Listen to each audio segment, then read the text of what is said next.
Haha, haha, it's called the Gay Boy. Haha, whoa, hilarious, whoa, whoa, haha, haha. And welcome to this in-depth analysis of the new South Ag Division reveal. This is the Spanish 1st Armored Division Brunette. So basically, check the timestamps in the description, right? Basically, we're going to read out the deepest lore because people keep asking me to do that. And then we'll go through it tab by tab and see what we can glean about how things might cost, how much things might cost, how the division might fit together, what the strategies might be. So yeah, check the timestamps in the description.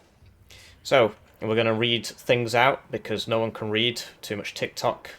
Buenos dias, Comandantes. We are back with another Warno South Ag Division preview, and once again, in today's dev blog, we'll cast a shining light on a new Warno nation, NATO's Spain, bringing their Division Mechanizer Brunette number 1, or the Armored Division number 1 Brunette. I would have thought this would be mechanized, but um, I mean, yeah.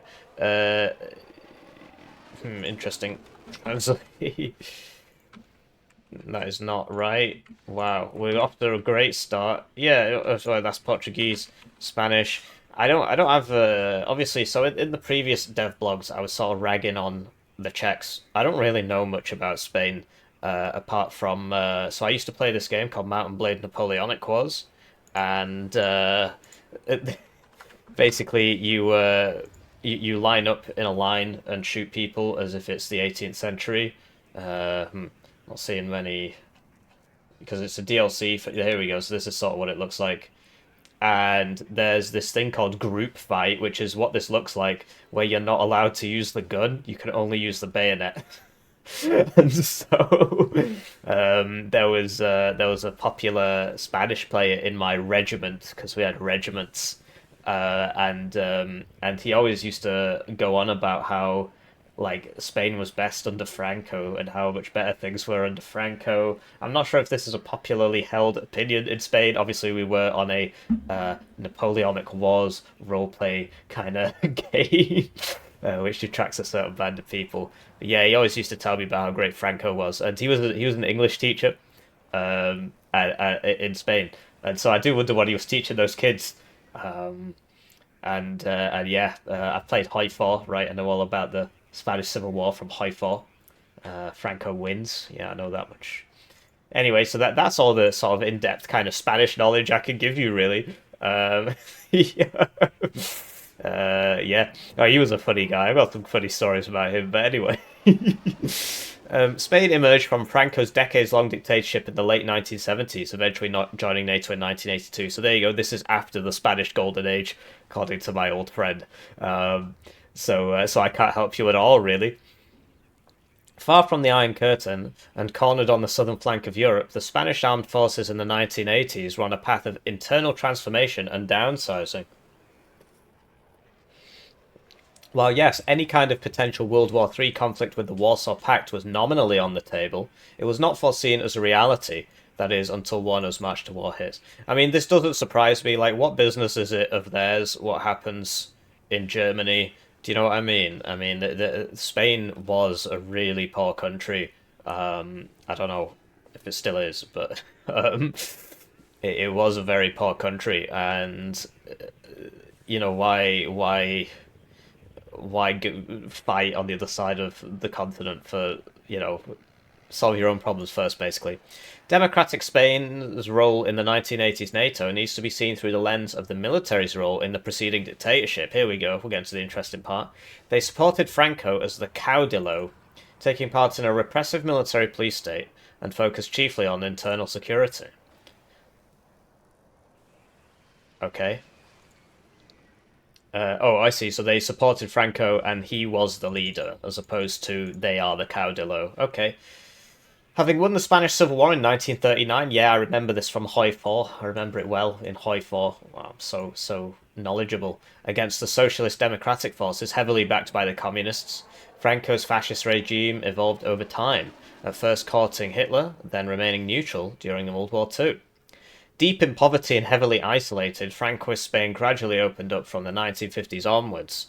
Reforms saw admittance to the United Nations, while the United States saw an opportunity on Europe's flank, with Spain acting as a helpful anti-communist force. The Americans not only provided financial help, but also opened up several key military facilities and bases in the country. That's interesting. I wonder where those were, because obviously the Brits had Gibraltar, which was sort of the most important part, and there's still a discussion about that, right? After the ascension to democracy in 1978, so is this Eisenhower, I would assume? Usually you can search images, but Google's image search is absolutely terrible these days, so I have to use this Russian one called Yandex, which works better than Google's, which is absolutely insane. And then it gives you it in Russian, right? So, interesting. And then you just get some Russian website, and then you can translate that to English. Right, well, yeah, I know who this is. I'm trying to work out who this is. Oh dear. Oh well, I guess it's not important. I'm sure somebody in the comments can tell me. It kind of looks like Eisenhower to me, but maybe I'm a big wronger. I mean, look, this is clearly an Eisenhower-looking guy. Wow, we're learning so much. I don't understand why anybody would. There you go, Eisenhower. I just wanted to prove myself right.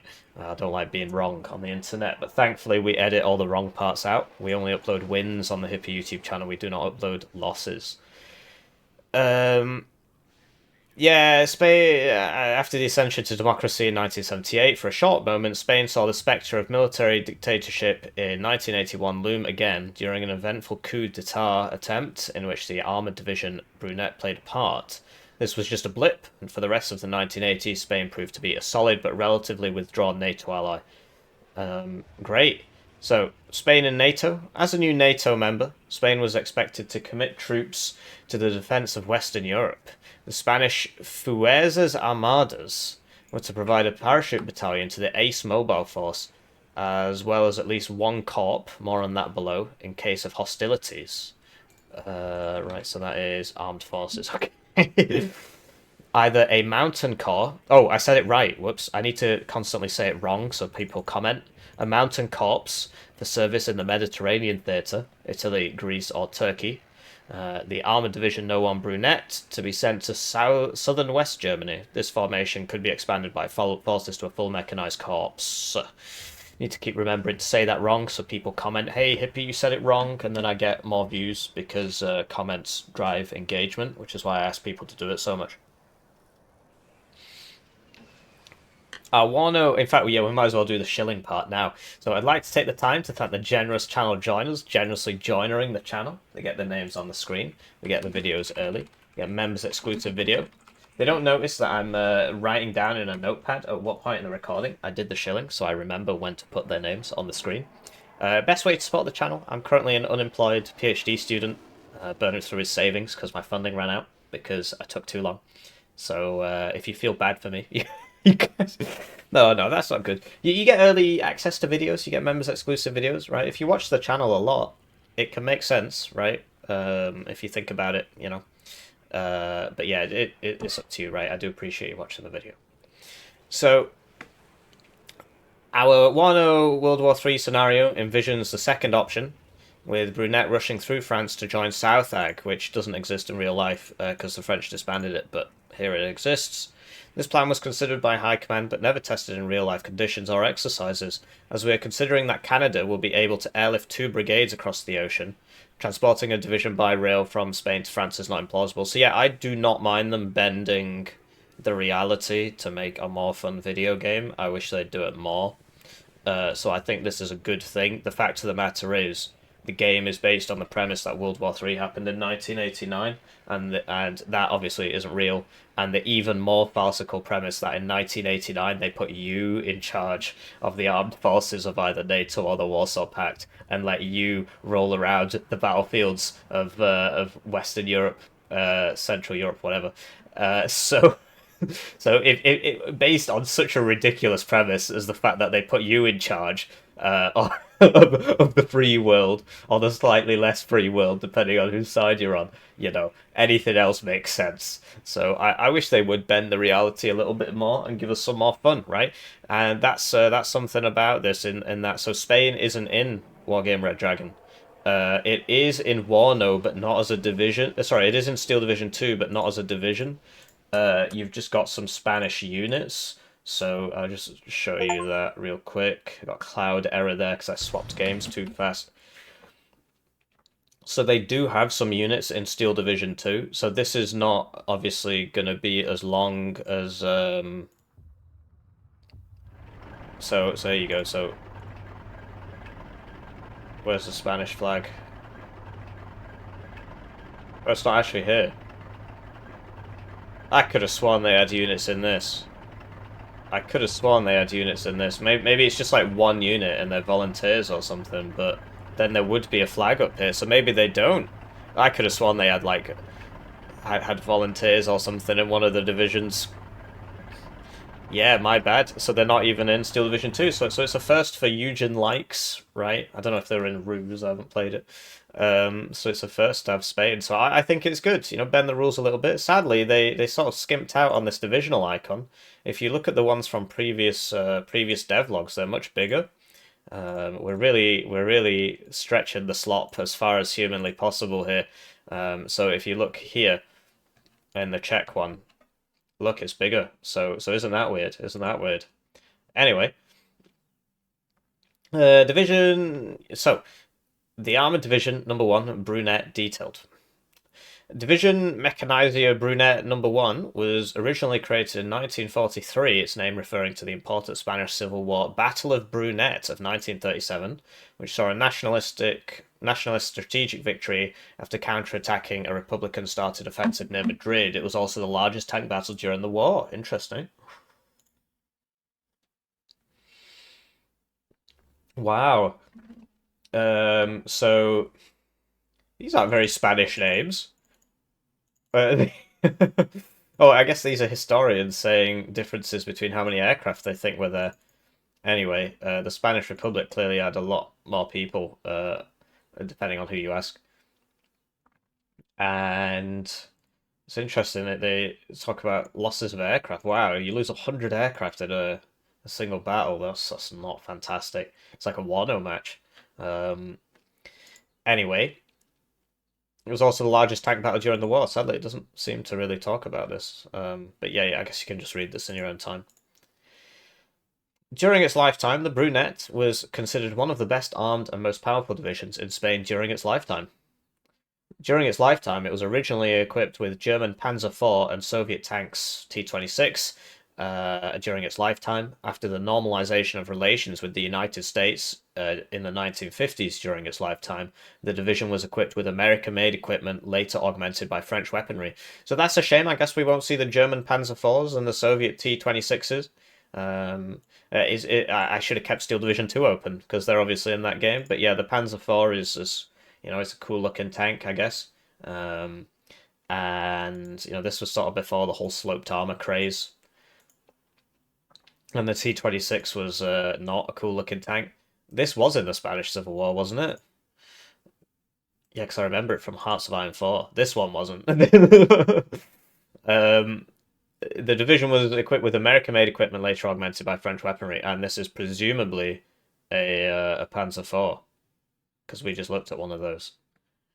During the coup d'etat attempt in 1981, the division barracked in Madrid and received orders to assist the rebels. Several high-ranking divisional officers were part of the conspiracy, though other members of the military effectively countermanded the division's deployment during the coup. So I don't know if that's actually a picture from the conflict. It's clearly not a very high-quality picture, but presumably it is. By the late 1980s, the Brunette was a small division with only 2 brigades, thanks to the aforementioned downsizing in the early 1980s. This meant it was closer in scale to a French division than other NATO formations. Considering that the Brunette was to be one of the first elements of a mechanized corps, much like the in-game French 5e Blindy, we have attached some additional independent support units. This brings up Brunette to divisional strength. Yeah, like I said, I think it's a good idea. This game isn't real. It really is not real. And so why not bend the rules a little bit? That's not where the similarities with the French end. It's also completely broken. Spain was the main user of the AMX-30 tanks. Oh no! Outside of France itself.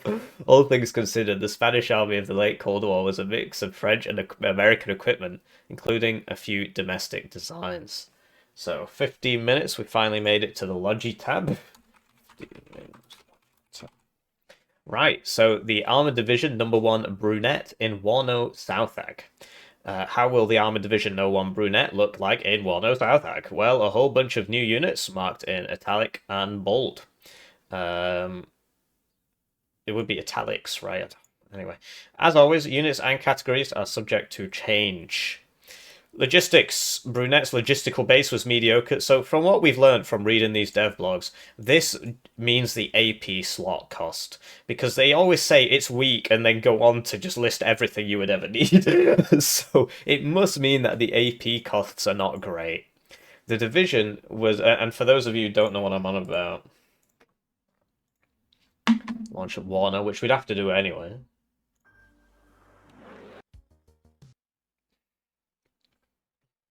Got Sergeant Highway there.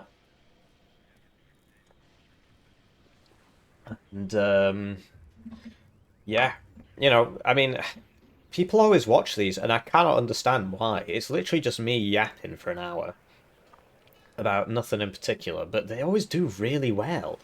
So if you look at a division like 79Y, right?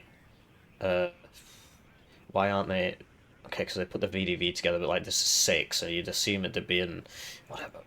So 1, 1, 2, 3, 3, right? It's not fantastic.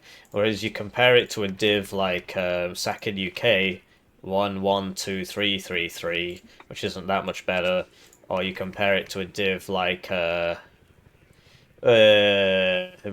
would even be good? KDA maybe? Yeah, 1, 1, 1, 2, 3, 3, 3. So it tends not to matter too much, but for 1v1, because you generally always bring the same things in 1v1, but it actually does matter in that generally you want 2 to 3 cards of supply and 1 or 2 CV cards, and if you do that with this div, it's only going to cost you, you know, 3, 4, 5, 6, 7, 8 AP, whereas if you try it with 79Y, or even, 39Y is better, never mind, one of the few advantages it maintains over its older brother. So that was, what, 8? Whereas this would be 3, 6, 7, 8, 9, 10. It would cost you 10 AP to do the same thing. So it does matter. The division was intended to be strategically projected into West Germany with only a paper plan to guide it. The corps it intended to form was also non-existent. Within the Spanish army at the time.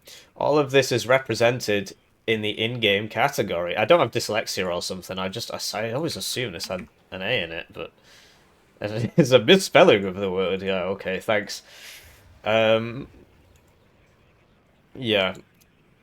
Supply units include a fob, the new Pegaso 3046 light truck, which is presumably this, and the M54A2 armored supply vehicle. So I mean, it's not in italic, which makes me think it's already in the game. Ah, it's this. Okay. So it's going to be this, and that's 50 points. But sadly, it clearly should have a machine gun on it here, but they took it off. I think it'd be really cool to have a supply with a gun on it. It's not been done before. Why not? Why not do that? Why not put... Am I blurry? Why not do that? Why not try something new? Have a supply that can't be captured. Wouldn't that be a cool feature for a division? Something just to make it a little bit spicier, you know? But so maybe it will have a gun on it, but I highly doubt it. I assume it's just going to be going to look exactly like this. So it'll be for availability because they always have 6,000 supply in a card now, at 50 points.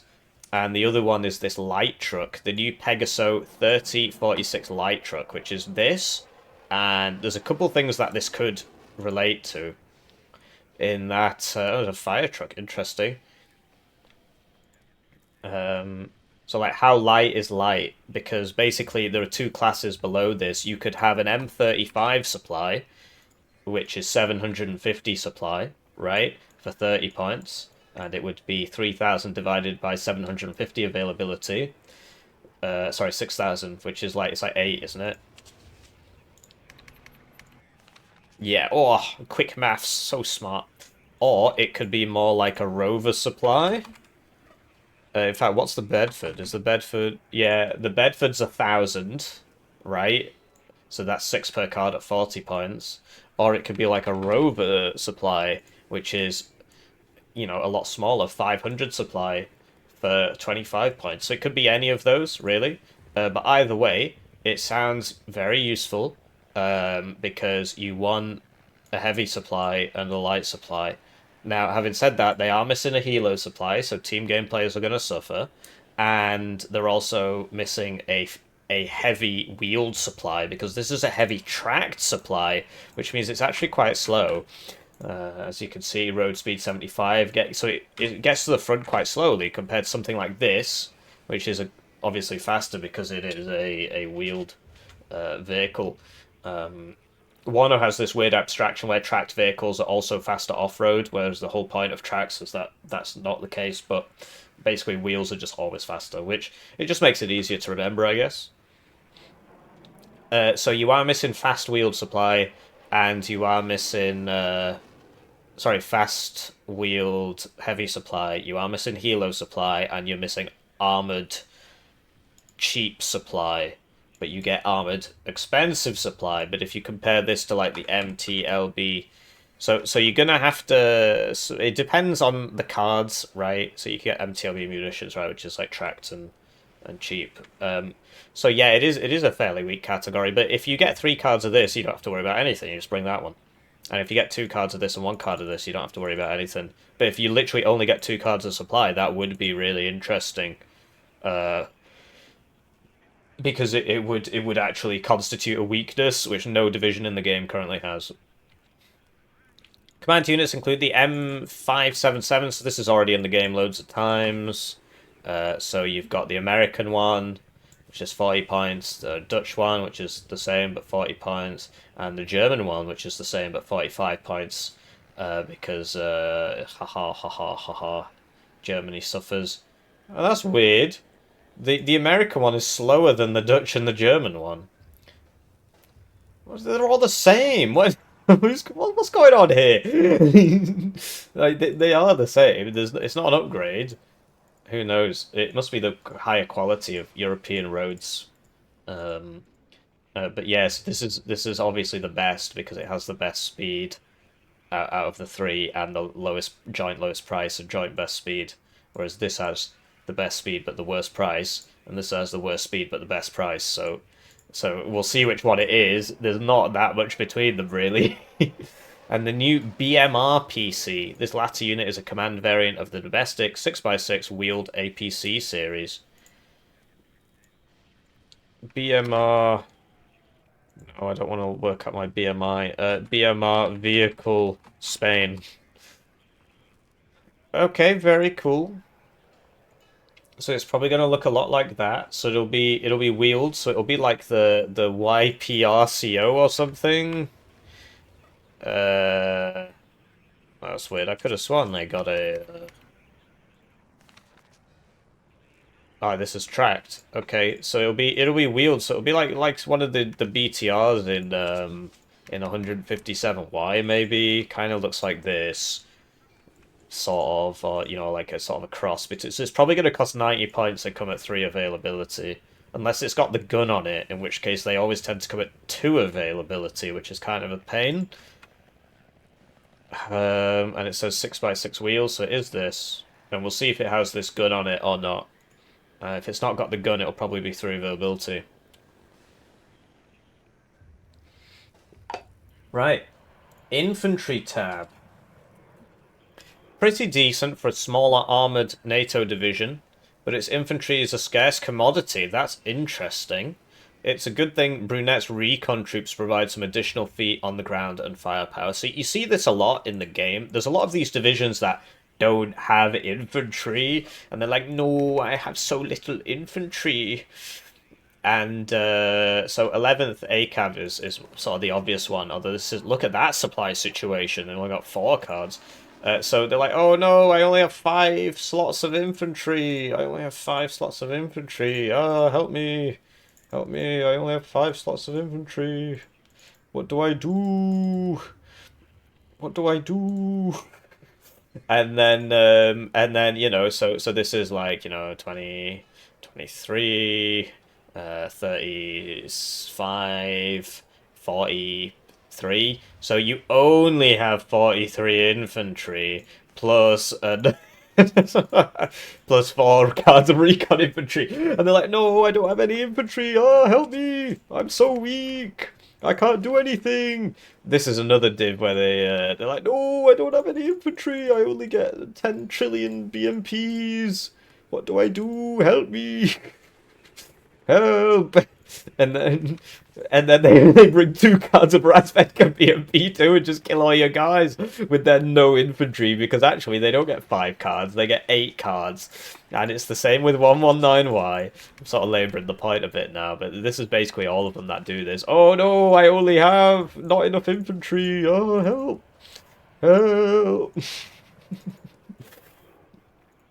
What do I do? And then there you go, Spetsnaz grew, Razvedka BMP2, Razvedka Saperi. So they're gonna have minimum, if it's only 5 cards, right? They'll have 3 cards of recon because they always do. So I wouldn't worry about it. For team games, like massive team games, if you're forced to fight in a town as your armored div, you probably will suffer. But for 1v1, I've got a very itchy nose. It's just, I don't know. It's the Eugen heat ray. They're trying to take me out with the heat ray. Basically, don't worry about it. So, and it even says it. Brunette's recon troops provide some additional feet on the ground and firepower. So we can already see that this is shaping up to be a lot like 11th ACAV. Because look, here's your weak supply situation, and here's your weak infantry situation, coupled with a really nice recon situation, right? Spanish late Cold War foot soldiers were widely equipped with the Setme battle rifle. Is that like the Acme battle rifle from Roadrunner, which can be considered roughly the G3's ancestor? So let's take a look at this. Okay, stamped steel, select fire. Doesn't mean anything to me really. Whoa. Okay, we'll assume it's the NATO one as opposed to like this big boy cartridge. And yeah, it does look like a G3, I suppose. But it was made in Spain, so it's interesting because obviously the G3 is German. Yeah, I could spend all day reading stuff like this. I mean, it's interesting. And yeah, Hitler's main machine gun is the MG4259. Which is, ooh la la, nothing more than the evergreen Hitler's buzzsaw from World War II, rechambered to NATO's 7.62. So we'll see how this actually performs in-game, because you've got this whole thing, sadly, in this game with the standardization of infantry weapons, which I thought they were moving away from, and then they just made the MG3 like all the other ones. So if you look at, you know, Jaeger, 7.62 medium machine gun, and you compare it to... Moto, who have got the PKM? Looking for that PKM. Pumachiki have 3, which is not what we want really. Because they've got 3, and that obviously messes it up. Trying to think of another 7.62. Who's got 1 PKM? Spetsnaz maybe? Have they got 2? Yeah, it's actually quite rare to have 1 PKM. That's really interesting, actually. So I'm not sure what to say really. I need to compare this to something. Basically, machine guns are divided into sections in that they're all standardized. So if your machine gun is magazine fed instead of belt fed, it is better. If your machine gun is on a tripod like this, it is better. But yeah, okay, I guess we could just compare the PKMs to the... So this is a different thing to the infantry ones, but you'll see that these are all the same. Uh, so, you know, even though they're very different in real life, the MG3 fires much faster, whereas the PKM is supposedly very controllable. But in this game, they're just literally identical. So I assume that the MG42 is just going to be an MG3 stat clone. And the way it works in this game is if you have a magazine fed. So for machine guns, 7.62 beats 5.56. It just does. Um, and magazine fed beats belt fed because it reloads faster, which means it's going to shoot more. So if you have a magazine fed 7.62, you're the best, which means that the best machine gun in the game is the NATO Bren because it's magazine fed and it's 7.62 and it's got the same stats as the KDA Schutzen machine gun. So there's behold the best machine gun in the game. The reservist machine gun held by the KDA Schutzen and the NATO Bren, and it's, as you can see, it's identical. The disadvantage of the 7.62 magazine fed one is that it doesn't shoot if you're in the same building, whereas the 5.56 magazine fed one does. There's also some other rifles which are worse. So if we look at mech rifles, so the M249 was originally a belt-fed 5.56. Then the Americans started complaining on the forums, so they made it an LSW. So this now has similar stats to a 5.56 LSW, which would be like an L86, but there's nothing in the game that only has one L86. They'll have two, so I can't do any comparisons. And then you've got something like aero rifles, which have oh, they've got two of these now. Okay, who are the guys who get the M60? Because the M60 is what. So there you go. The AANFI1 has identical stats to the PKM because it is a belt-fed 7.62. They don't differentiate between NATO and packed calibers, by the way. So 5.54 is the same as 5.56. You know, the packed one's the same as the NATO one, and 7.62 NATO is the same as 7.62 packed. It's a shame. I mean, I wish they would just, you know, just change them all up a little bit. Like, it wouldn't be that difficult to do, but for them it would be. So you'll see that the M60 has worse stats than the M240 Bravo. So there is some differentiation in that the M249 is different to the other magazine fed 5.56s, and the M60 is worse than the other magazine fed 7.62s. So if you compare the M60 to the M240 Bravo, or the M60 to the in fact, what is the oh, that's 7.62 as well, or yeah, or to the PKM, or to this Anfi thing, you'll see that the M60 is worse because it has a longer reload time, which means it shoots less, right? So yeah, it's mostly standardized, but with a couple exceptions. The two exceptions being the M60 and the M249. So America suffers. It's the same for small arms. I'm getting very off track here. It's the same for small arms weapons as well. So the M16A2 is the same as all other 5.56 and 5.54 assault rifles. But the M16A1 is worse than all of them. So you need to find one with the same number of weapons, because basically the HE scales off the number of weapons, right? But so that's 7, that's 8, 8 again, 7. So who else is? It's probably better to start from this and then look for like how many do mech rifles have? 7. So you'll but that's 8. And National Guard law. Right, so look at the M16A1 compared to the M16A2. Reservist behaviour, National Guard behaviour, is not reflected on the start card, so that's an additional malus which isn't actually displayed here. But what you can see is that the M16A1 has less accuracy than the M16A2, which means that it's even worse than all other 5.56s. So the only differences in the standardization come with the American equipment, and generally, with the exception of the M249, it's a downgrade. There is one more exception, and that is the new Navy SEALs.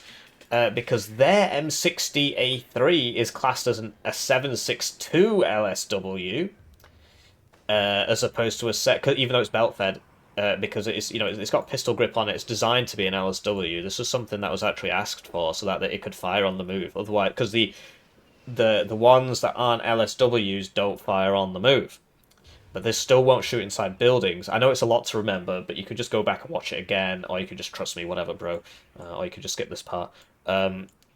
So this, I believe, is worse than other LSWs. So if you look at like Mott, Schutzen, so they've got two. So that the HE value scales off the number of guns. So just ignore the HE value and the suppression value. But even so,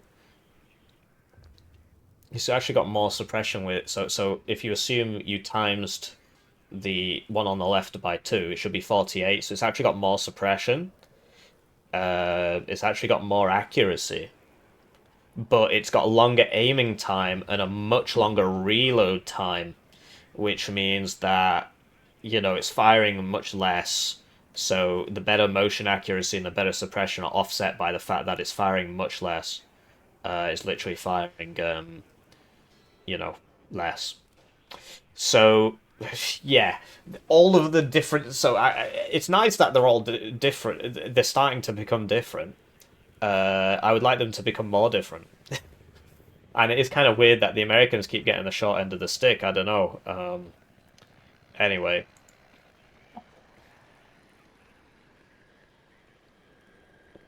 So, basically, this is just going to be an MG3 stack clone. That's what that massive tangent was about. Squad AT weapons are either the M65, which is... Oh, it's bolded italic, so it's new. A locally improved Korean War era M20 Super Bazooka, or the brand new domestic-made C90CR disposable rocket launcher.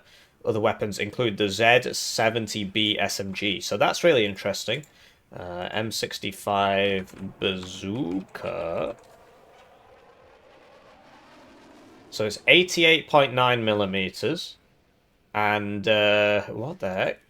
It's 88.9 millimeters,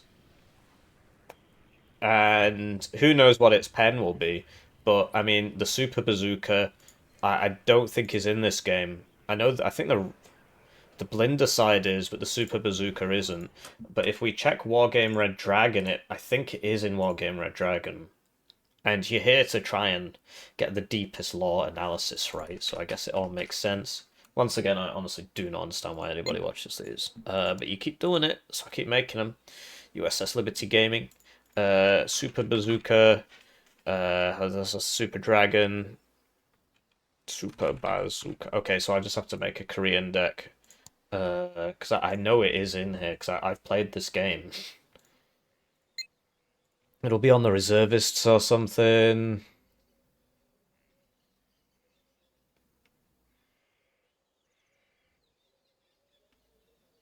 They definitely have a reserve. Here we go. This is what I was looking for.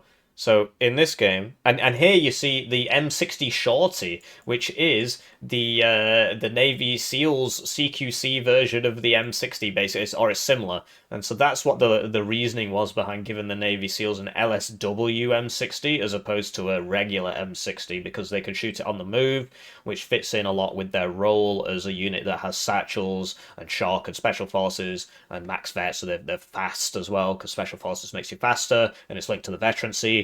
So at max vet, they're the fastest infantry unit, or joint fastest. And so the idea was give them the LSW so that they could actually use the machine gun while they're positioning themselves and getting into range to use the satchels, and that's why it's such a good squad. So you're welcome, basically.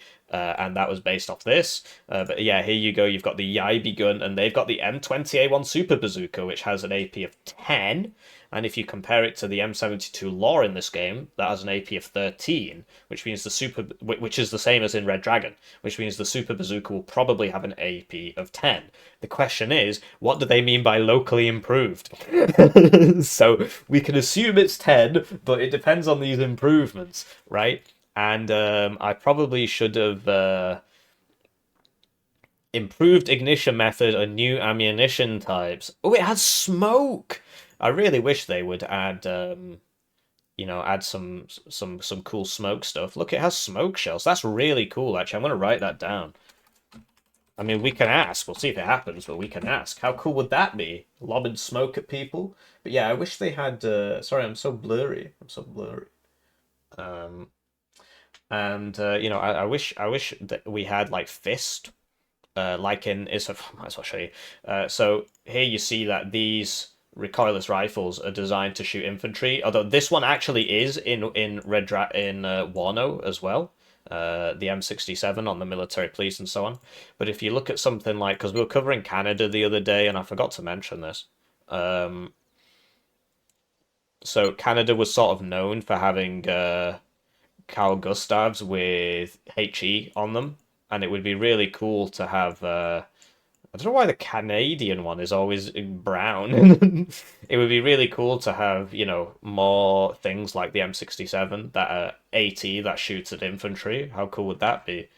Uh, and so yeah, it's got dual purpose rounds and it's got smoke shells. Like imagine that. Imagine if they could shoot smoke at people. That'd be incredible. That'd be incredible. I doubt it's going to happen, to tell you the truth.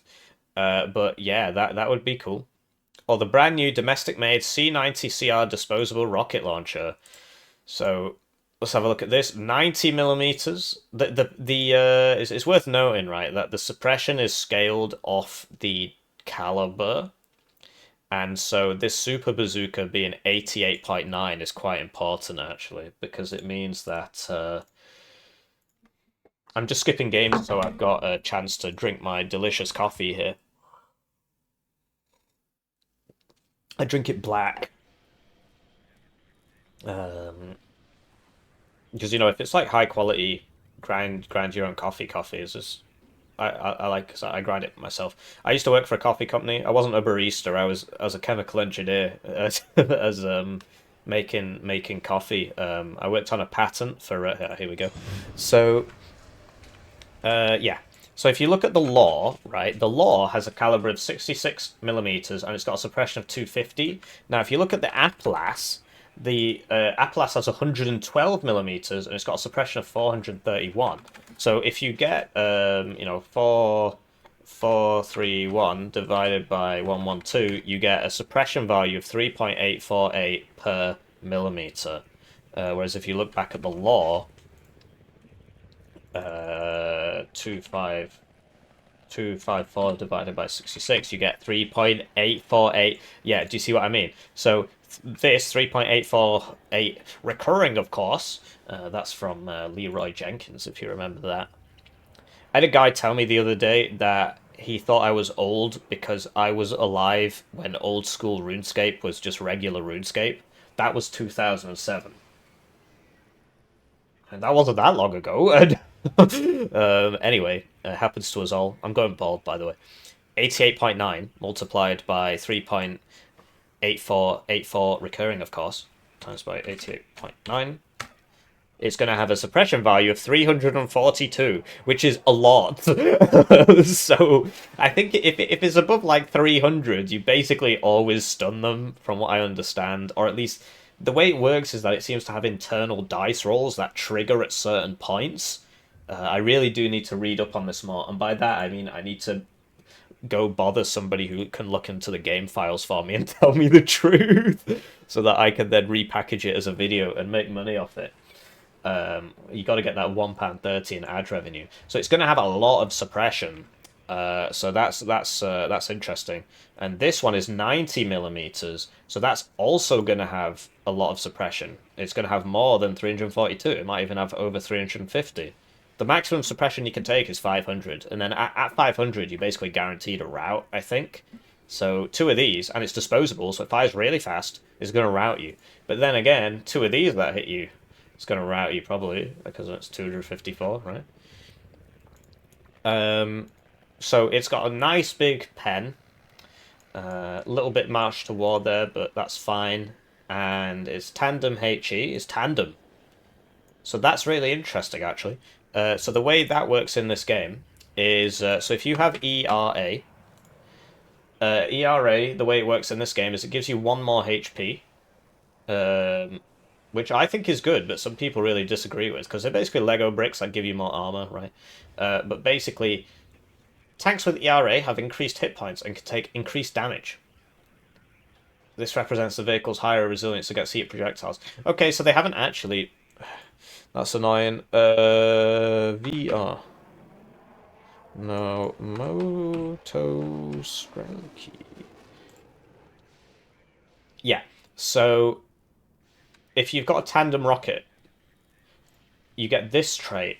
A tandem charged heat round is specifically designed to penetrate explosive reactive armor using dual charge warheads. Penetration is increased by +1 against ERA equipped units. It does one more damage. That's how you have to see it. It does one more damage. So if this were to do 8 damage against a regular M60, I don't know how much it would actually do. It would do 9 damage against an M60 ERA.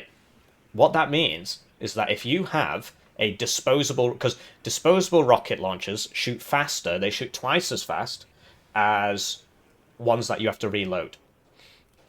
So if you have a disposable rocket launcher that is tandem, and you're up against an ERA tank, every single shot's going to do 1 more damage, and the guy only gets 1 more HP. So tandem counters ERA in that not only does it counter it, it actually exceeds it. It makes having ERA a liability against this unit. So you're going to do 1 more damage to a TAEBV every time you shoot it, and you're going to shoot 4 shots off in 6 seconds. Oh no, 3-second reload. 3 times 4 is 12. Quick maths.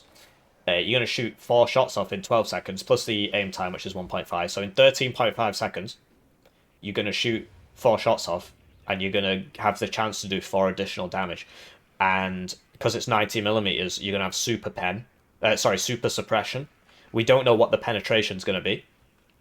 It says 700 meters maximum firing range. What is the M72 Lore's maximum fire? I might have to come back to this. M72 Lore.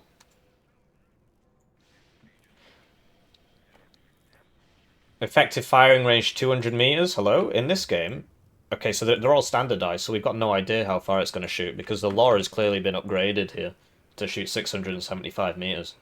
But this can shoot allegedly 700 meters, but actually 350. And, like, who knows, because so you've got the lore 80, which doesn't shoot... it shoots as far as an Appalachian, right? And this has an effective firing range of up to 500 meters. And that shoots as far as an Appalachian, and this has an effective firing range of up to 700 meters. So it will probably have Appalachian range. Or Lore 80 range. Which means it's going to go 750 meters in this game. Probably. And it's going to have tandem. So that's really powerful. I think there is already a... so the RPG-27 gets tandem and 21 pen, but only 500 meters. So I think it's going to be... It might end up being the best rocket launcher in the game, but it just depends who they get these stats off. They probably won't get it off... Well, it might be like an RPG-29. There you go. So that's got tandem, 750, 105. You know, it'll probably have less pen than an RPG-29, I'd guess. But it's probably going to be really quite powerful. So that's really cool. So that's really interesting. Other weapons include the Z70B SMG. So the Z70B looks like a Sterling that's been rotated.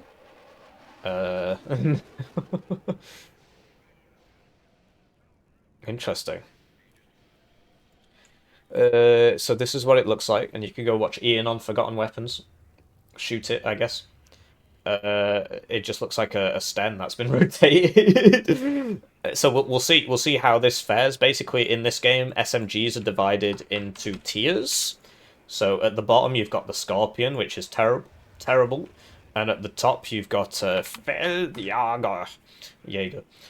So you see they're both four machine guns, but this the MP5 is basically like the Cadillac of submachine guns. I believe I got that off Ian from Forgotten Weapons. I would have to.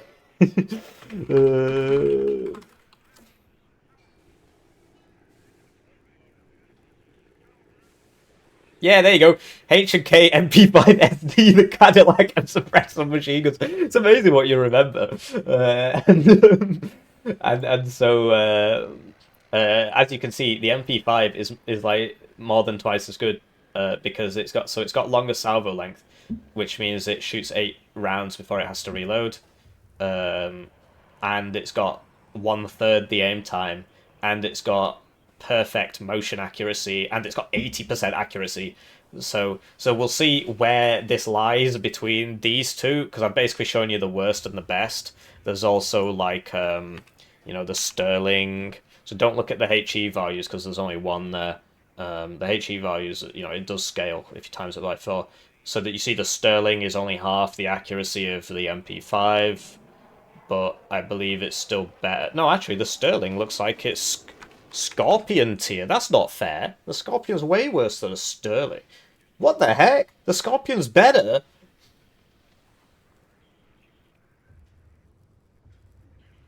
Right, I'm not happy about that. How is that possibly the case? The gun on the right won World War Two. What did the gun on the left do? Big sad. Anyway, when I become dictator for life, honestly, heads are gonna roll. Now we can finally talk about the infantry squads. I thought this was going to be a short video. How have I managed to yap on so much? On to the infantry, which can be divided into the following units. Fusilero squads are the main Spanish infantry. Depending on the platoon's armaments, squads were often reorganized on a task-by-task basis. This means squad strengths vary from between 9 to 11 soldiers on average. That's really important. These units come in a regular variant, SETME and MG4259, M65 variant, which is the Super Bazooka, the SETME. Oh, I see. The regular variant doesn't have AT. The M65 variant, which has AT, and the C90 variant, which doesn't have an MG. So we don't know if they're going to be 9 or 11, but there's going to be a version without AT, and that's probably going to be like the Jaeger off TKS, not the DMR ones. There's a Jaeger that literally doesn't have anything except. Oh no, they get DMR now. Okay, so it's going to be like a bit. It's going to be like Zickerungs. So this is 11 men with the G3, which is apparently like this Acme battle rifle, and the MG3, which is going to be like the MG42, we assume. So it's probably going to be a lot like this squad, except it probably won't have the security trait, or it might be 9 men. So if it's this squad with without the security trait, so there's also Okranas. It's probably going to be 40 points if it's not got security, but it depends on the number of men, right? Because you see the Okranas are still 45 with 10 men. So we'll see. It might end up just being 45. But if it doesn't have security, it should be 40, really. But that sounds like a pretty efficient anti-infantry squad. The main thing is DMRs are basically broken, and so you always want a DMR if you can get one. And we haven't actually seen any of those here. M65 version, which is the Super Bazooka, which might have 10 AP, and so that's going to be 9 to 11 men with a really bad AT, and MG42s and the SETME thing. And so it's hard to keep all this in your head, but basically it might end up being like Terriers. So this is 8 men. They've got the Sterling as well, which we've just learned is the worst thing since sliced bread. Apparently, being able to actually hold your SMG and win a world war with it is apparently makes it worse. What can I say? The technology is getting to me. Yeah, I've got no idea. I mean, so if it's 9 men with a really bad AT, then you'd expect it to cost like 40 or 45 point. Like, I mean, so this is 40, but it's 8. But if it's 11 men with a bad AT, then you're actually starting to dip into like reservisty territory. But these guys all have the reservist trait, which what were they called? Because that's got like 2 machine guns, which makes it better. And you know, so this is 50 points for 9. This is not a good squad, though, anymore. Especially given that you can get 40 with the DMR, which just makes it better. Or you can get Panzerjäger for 35, and they've got the DMR as well. But yeah, this is 9 men with a good MG, so they might... But if they're 11... So it's impossible, really, because they haven't told us exactly how many are coming in each. And then the C90 one, which doesn't have a machine gun, but does have this apparently incredible rocket launcher. So I wish I could give you a more detailed breakdown of how much I think these are going to cost. But because we don't know the number of soldiers, we don't know. What I will say is it's really interesting to have 11-man squads, because we don't have any of those anymore. That I can remember. Like, even Jaeger Aufklärer used to be 11, and now it's like 9. Mech rifles used to be 11, now they're 9. You've still got... The French guys are still running around with 10. Oh, wow. Voltigeurs? Yeah, they're still running around with 10. And so that's like 55 points for 10 men with a machine gun and a rocket launcher. So this, depending on how good the rocket launcher is, you know, it could cost anything from 45 to 55 points, basically. And this, you know, it depends on the number of men, right? And they could even do like a tank hunter variant, which just gives you loads of these. Like, you've got those everywhere. So like the Pank, right? 7 men with these. Or it could be like the Viper. No, these guys aren't that great, really. What are they called? Tank hunters. They're basically made-up units, and I don't mind it. It's good flavour. More of this, please. And you see, like, this is 35 points for 2 of these. It really does depend. I wish I could give you a better read on it. Like, I could, like, the Czech divisions, I could basically just guess everything. Because they just use all the same stuff as everybody else. A 6-man command flavor with the SMGs, the set-me rifles, and smoke grenades. So that's going to have... I mean, who knows how much that is going to cost. The CV prices are all over the place. I really feel like I'm letting the side down here. I do apologise. But, like, you look at these, right? So that's got smoke and a dragon. It's 50 points. And then that has, like, a flash, and it's 85. 3 men with a DMR for 35. These guys have AT, and they're 9 men. I'm trying to find one that's 6. So here you go. So 40 points for 6 sterlings, and as we recently learned, I'll just stop saying it now. But and they'll have SMGs and rifles and smoke grenades. So it's going to have a lot more in common with this squad, because some of these will be rifles, and it'll probably cost about 40 to 40. Well, if it's got smoke, that drives up the price, right? But not always. I mean, these prices really are all over the place. So there you go. That's 45, and it's a way better squad because it's got smoke and it's got AT, same strength, and it's got rifles instead of SMGs, and it's only 5 points more. So it could cost anything. My money is on 40 to 45 points. All these squads can deploy in Pegaso 3046 trucks, so it's just a truck, or TOA, which is the Spanish designation for the M113A1. So, what is it equipped with? Yeah, it sounds Spanish. What is it equipped with? That's not got a gun on it. Wow. It can be paradropped. And then, like, there's one with some sort of automated cannon on it. There's one with a Milan. Who knows? But I'm assuming it's gonna either be unarmed. I mean, look, it's got Milan variants, or it might be a tow variant, or it might have an M113, and this all decides the prices. It might have smoke, it might not. So there's loads of stuff like this in the game. Just clear this. So, here's one without smoke with a 50 cal for 20 points. Here's a National Guard one, which is way worse without smoke, and a 50 cal for 20 points. Did I say 50? I meant to say 20. Here's one with a Milan for 30 points. Here's one with a Dragon and an MG for 25. Here's one with, just a regular one, and then here's one with smoke and a 50 cal for 25, and then you've also got the March to War. Here's one with smoke and a medium machine gun for 50. So it's going to cost somewhere in that 15 to 20 point range, unless they're all rocking up with Milans, in which case it's probably going to cost more like 30. But we don't know what that is. Might be a tow. Who knows? I don't see any smoke launchers. Looks like this is a mortar one. That's really cool. Self-propelled mortars make a division so much better. Anyway, we've got Zappadors, which are 9 men, engineer squads armed with SMGs and either satchels or the M65.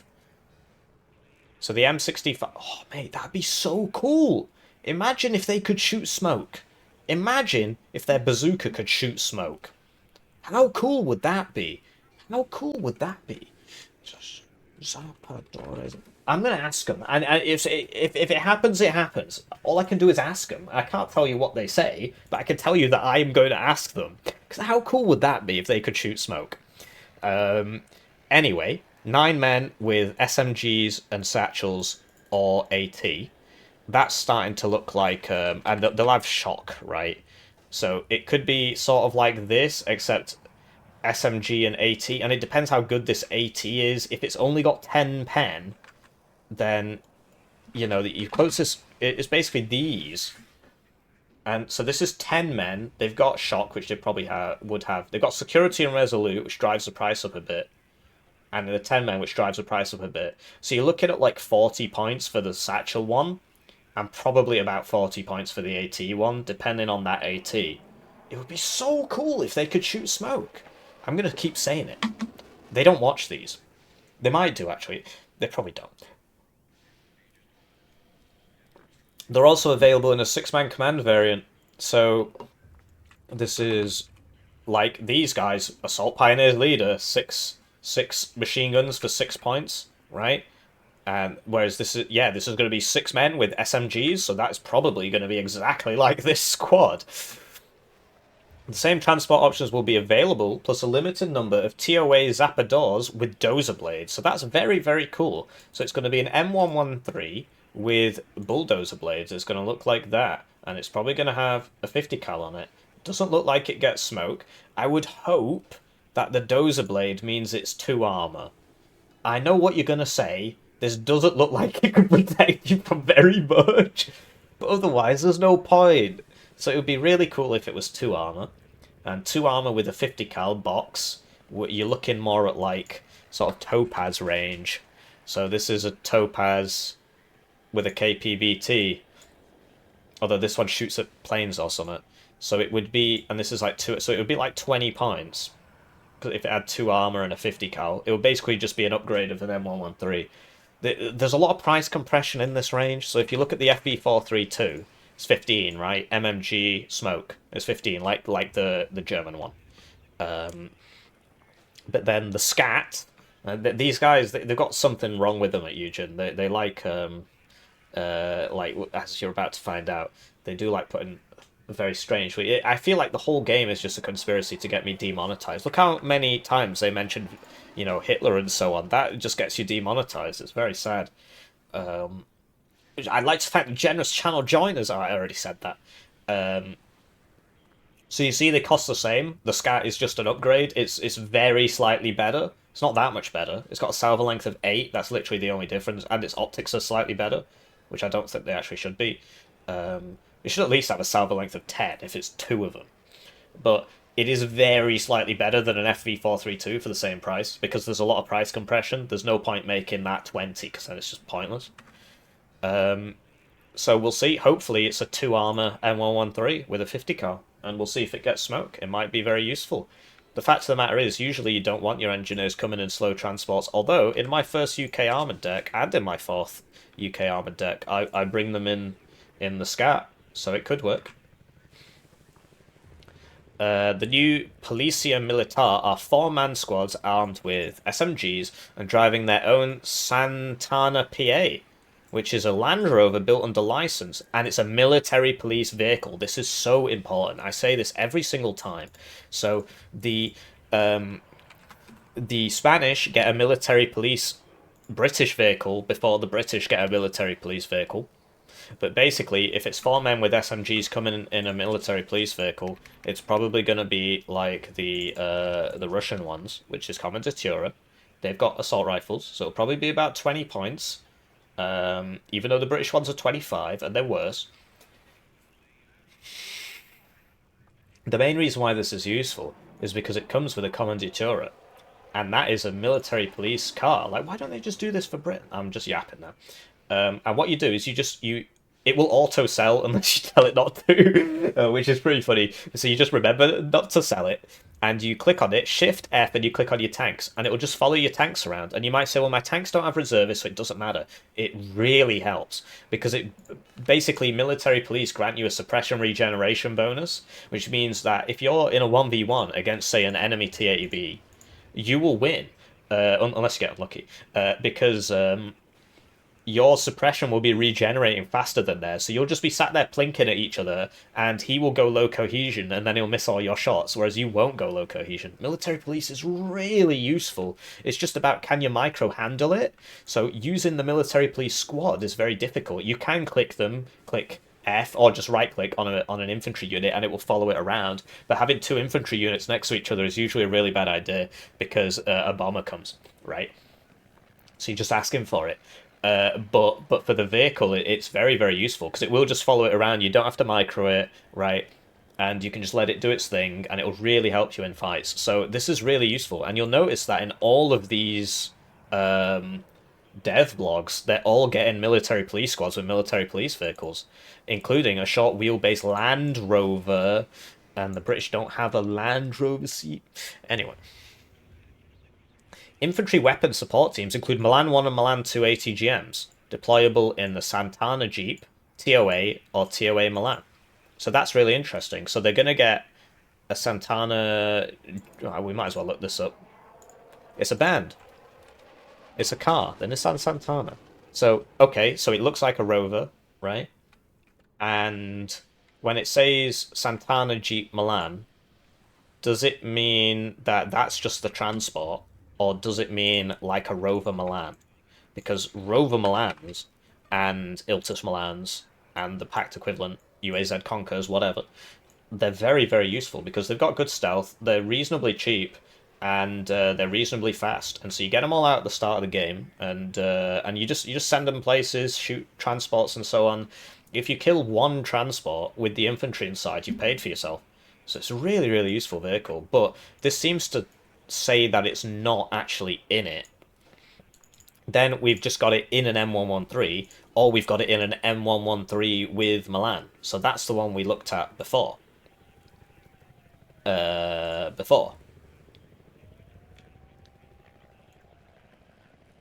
What's covered up? There was one... Yeah, so this is probably the TOA Milan. So we'll see if it's a Milan 1 or a Milan 2. We'll see if it has smoke launchers. Maybe it does, maybe it doesn't. But it will have a 50 cal. So that's gonna have a lot more in common with the FV432 Milan, which does have smoke and it's 30 points. Or the March to War M113 A1G Milan, which is 5 points cheaper and faster. Makes me very sad. But it's not got an MMG.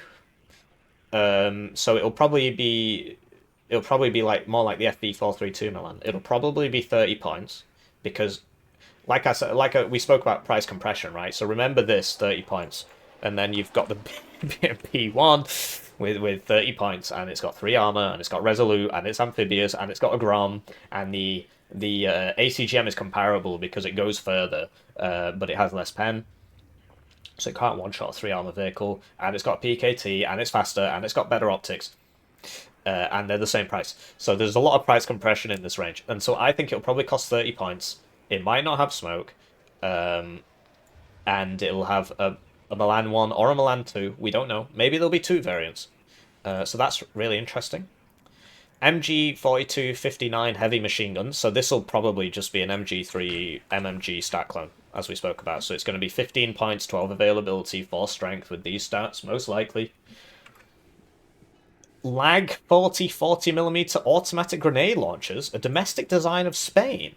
These are similar in stats to the American MK19, coming in Santana Jeeps, which we just looked at, are armed BMR PP.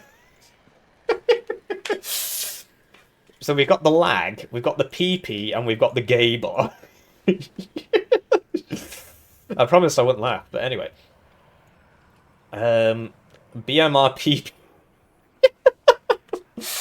I'm 28 years old. I shouldn't find that funny.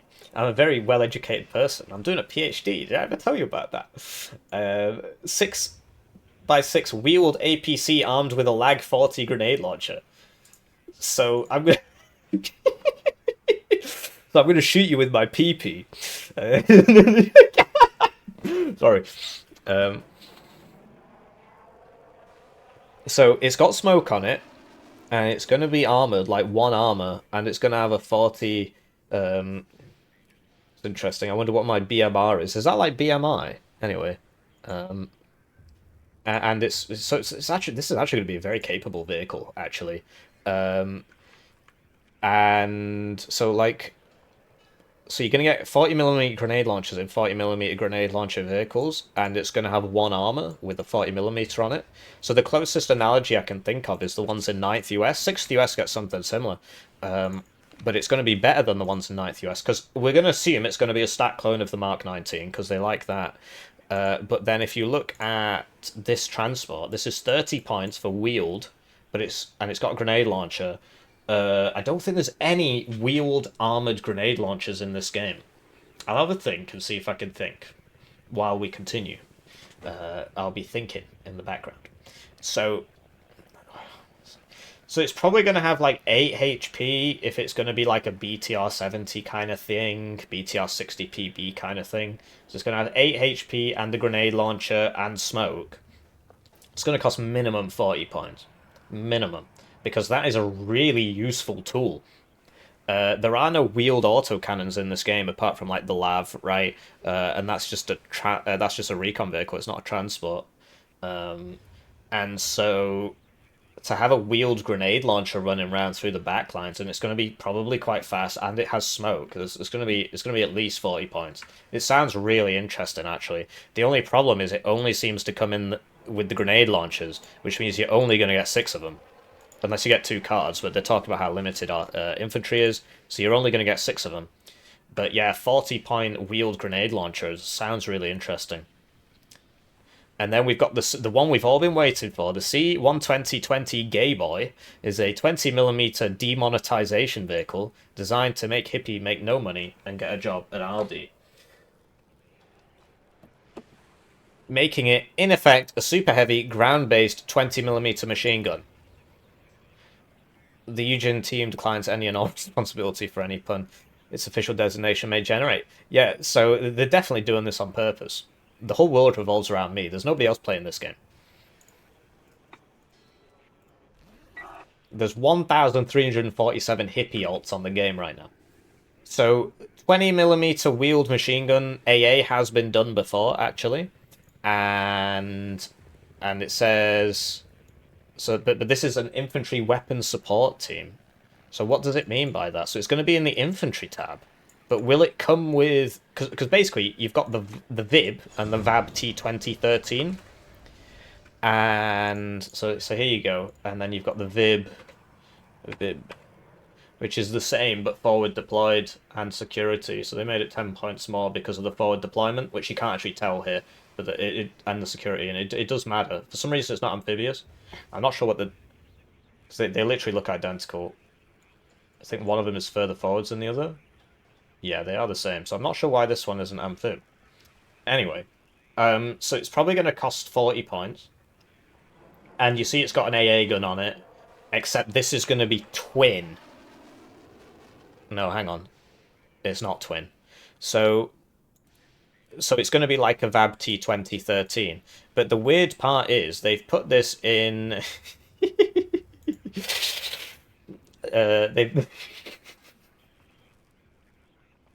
I'm sorry, it's just who I am. I am just not a very mature person. Um, and we got to get off this as fast as possible. So it's probably going to be identical to this. It's probably going to have identical stats to this, and like see one. What does it mean by a HMG carriage?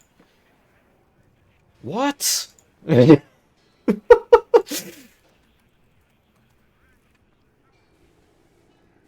Who knows, man? I'm assuming it's going to be like this, and it might have a HMG as opposed to an MMG, and it's probably going to cost because it's super heavy. What is a HMG carriage? Or it could be like the one that we looked up here. It could be this. It could be an M113 with it. At which point, but they've put it in the infantry tab, so I'm not sure what they mean by that. Like, is that going to be a transport for this? Are you going to have AA in the infantry tab? Which has happened before with the VIBs, with the Commandos de l'Air on 152 easy, which I might as well show you, because I'm here to show you things. And, yeah, so here you go, right? So I'm not sure why they've put it in the infantry tab. Like, it might be a transport for something like Commandos de l'Air. What I will say is that this sounds really strong, but it all depends on if there's 9 to 11 on these. It all depends on the prices. It depends, like, if this could shoot smoke, it'd be so cool. It depends on the pen on this, but it's tandem, so that's going to be interesting. It depends what class of SMG this is, if it's Sterling class or if it's actually good. But yeah, that sounds like a really interesting infantry tab. Oh my god, it's been an hour and 15 minutes.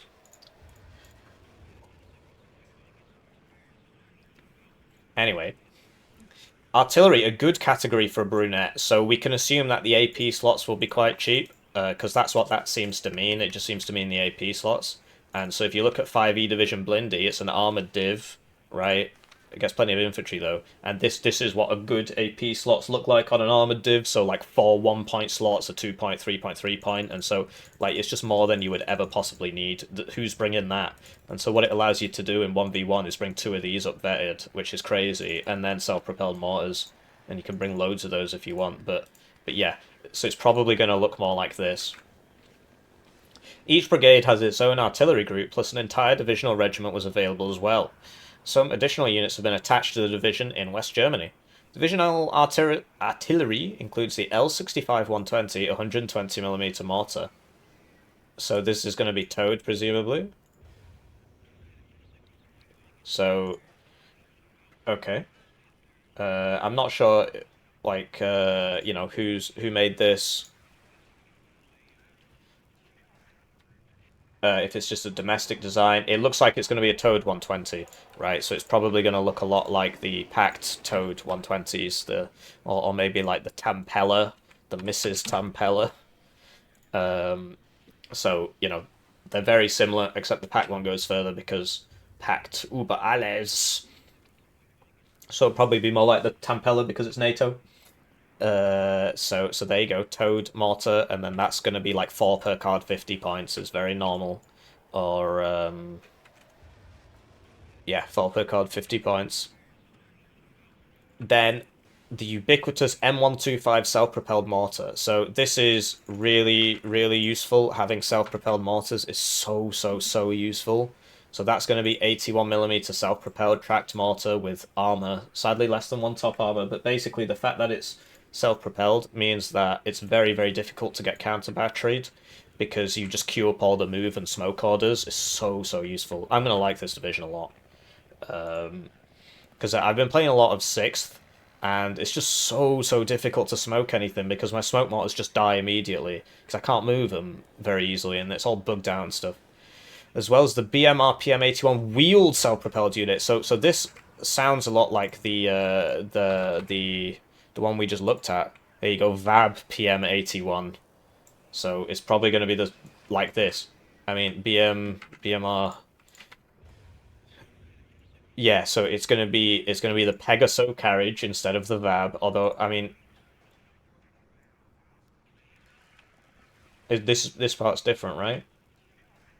It looks really similar. So it's just going to be exactly like this. So 3 per card, most likely. 81mm, most likely. It's probably just going to have the same stats, cost the same. Maybe it'll have a 50 cal on it instead of an Amphi. Like, who knows what's going on there?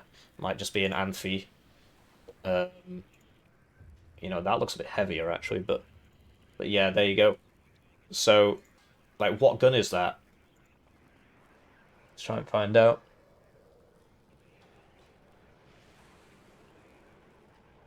That's a 50 cal. Although that's saying it's a Panda or something. Yeah, so it's probably a 50 cal, but who knows? Who knows? And it's weird, it doesn't have the multi in it here.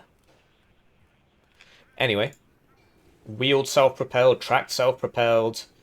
Yeah, this is 81mm, obviously, and the TOA PM120, which is self-propelled M113 120mm mortar, which I'm not actually sure exists in the game yet, because this is 107 and this is 81.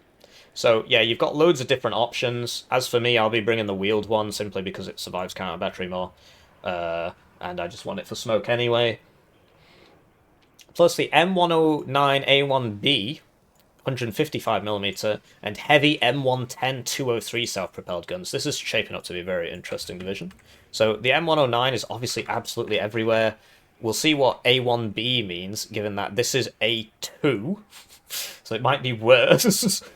And this is A3, and that's better because it's got longer range. So we'll see what the what it means to be an A1B. And the heavy M110, which is really, really useful. So these come at this comes at 2 per card, 210 points, whereas this comes at 1 per card, and it is better. It's way better because the splash is wider because it's done off the caliber, and if you get 2 of these with corrected shot, you can kill a heavy tank. If the guy isn't paying attention and you're quite close, you can kill a T8UD with 2 of these. Obviously, that's costing you 520 points, and you got to get the Recon. But I really like them. I really like them. Any div that gets them is a good div, apart from 35th US. So they are very useful. Attached in Corps assets, Spain's domestic MLRS designs also go into action. This means the Toriel firing 140mm mortars, rockets mounted on a Pegaso truck chassis. So 140mm sounds very... Okay, so it's a city. So that's what that looks like. And how many tubes have we got there? That's 5 times 4, which is 20, quick maths. Times 2 is 40. That's 40 tubes. And it actually tells you 40 there, so I could have saved myself a trip. 140mm is like BM24 level. That's 240. Then you've got the Grad, which is 122. Then you've got the Whoop. So that's 140. So the rockets will have 1.44 HE, 202 suppression, and if you look, the supply cost is 160 for 8, which means that's 20 supply per rocket, right? Quick maths. Yeah, it is. So 20 supply per rocket. 40 rockets, 20 times by 40 is 800, which is the same as the Grad, right? So it's probably going to be just a better Grad in that it will have the same supply cost, the same reload time, the same aim time, probably same ROF, etc., except the rockets are better. So it's probably going to be like a super Grad. So that's interesting. NATO's getting some MLRS now. As we know, these are now 1 per card, right? So that's going to be good for NATO to get some proper MLRS, so I'm looking forward to that. That'll be more of a team game thing, but then, as we know, it's got no helicopter, so it's going to be tough for those team gamers, although they'll just sit at the back next to somebody else's fob anyway, so I guess they don't have to worry about that. For 1v1, it might be useful to bring one of those, particularly depends on your map, depends on the tournament matchup. In 2v2s, they're always going to be useful. So yeah, the artillery sounds really powerful. I think team gamers are going to actually really enjoy this div. Even though they didn't have that helicopter supply, they won't need it. Because they'll just sit next to their fob. Anyway, with their... You know, you're going to get at least 2 of these. And you're going to get at least 2 of these. Then older M108A2 105 self-propelled guns. 105 self-propelled guns are trash, so this might as well not be in the game. There you go. It's an M109, but with the shorter gun apparently.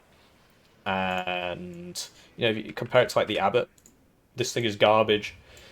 they can make it as cheap as they want. The issue Warno has with artillery is that the splash radius is really small, and the smaller the caliber, the worse it gets. And so this thing can literally land right next to you and do nothing, which is why people always reach for the highest caliber, because the splash radius is slightly better on those.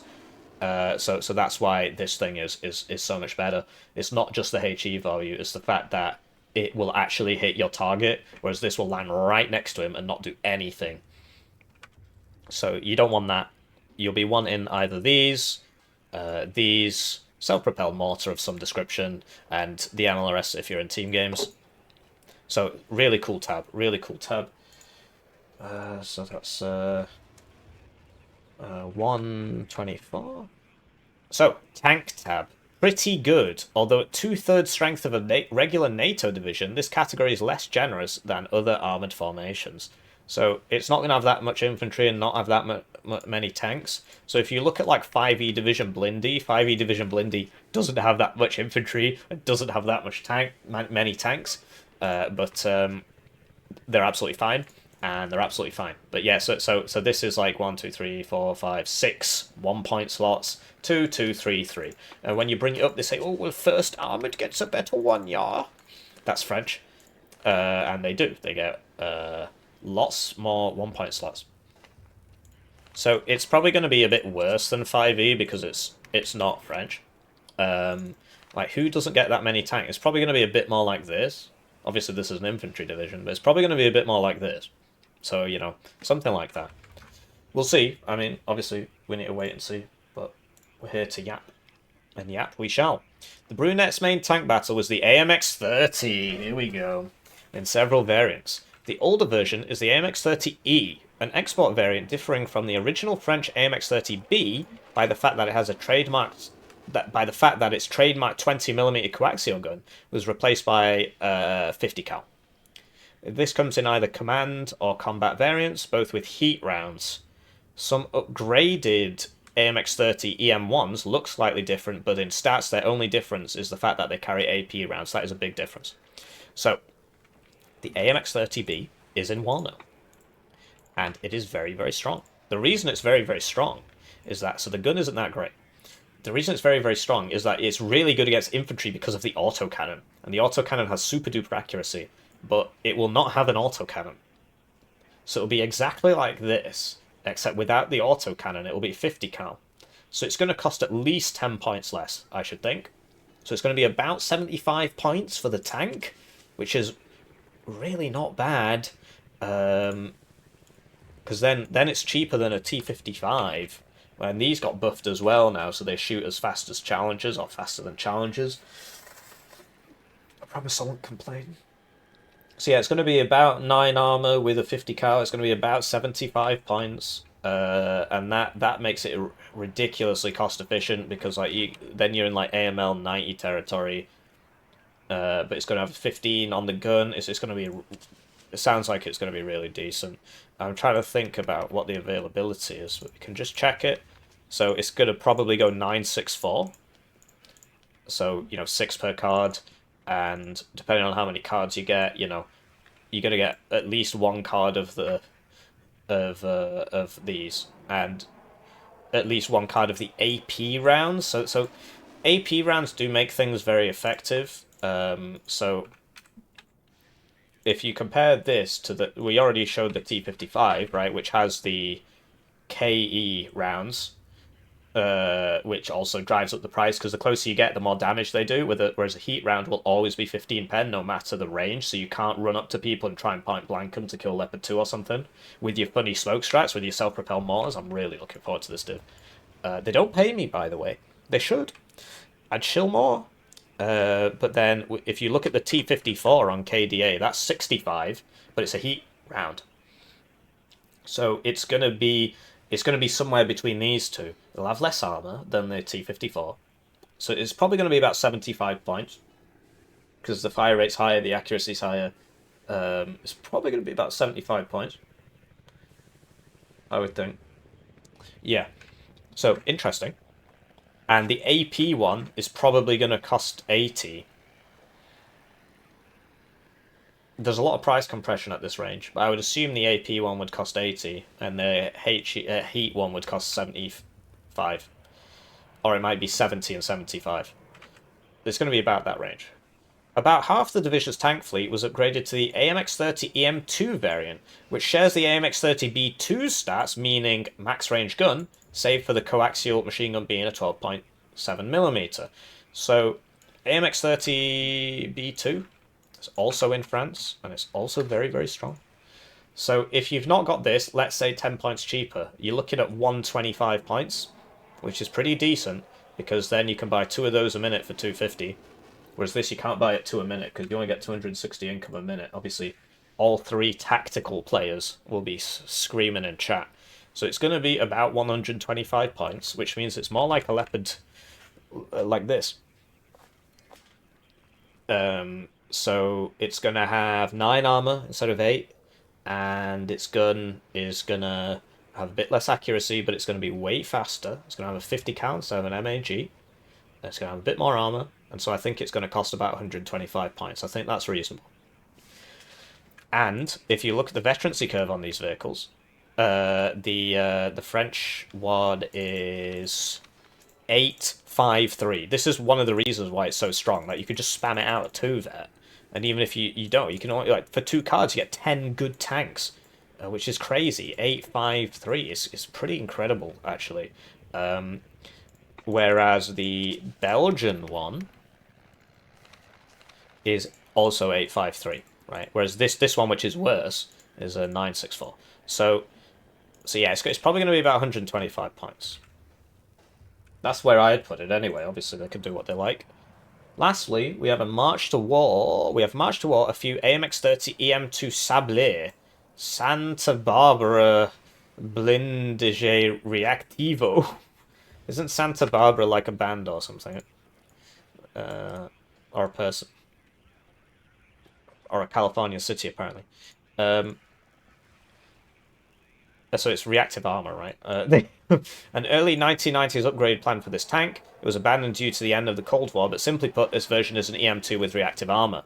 So that's going to be a bit more like the Sublinde, except the Sublinde has a time-traveling French depleted uranium isthmus round. And so for 10 more points, you do actually get something very powerful. But basically, it's just going to be an AMX that it's going to be the other one, but with reactive armor. So it's going to presumably get 1 more armor, which no other ERA gets 1 more front armor. Challengers don't anyway. But it's not going to have 19 pen, so it's probably going to cost 130 points for the reactive armor. Yeah. And it says a few, so that's probably 1 card of that. It says half the division's tank fleet was these, so probably at least 2 cards of this, and at least 1 card of this, and at least 1 card of this. So plenty of tanks.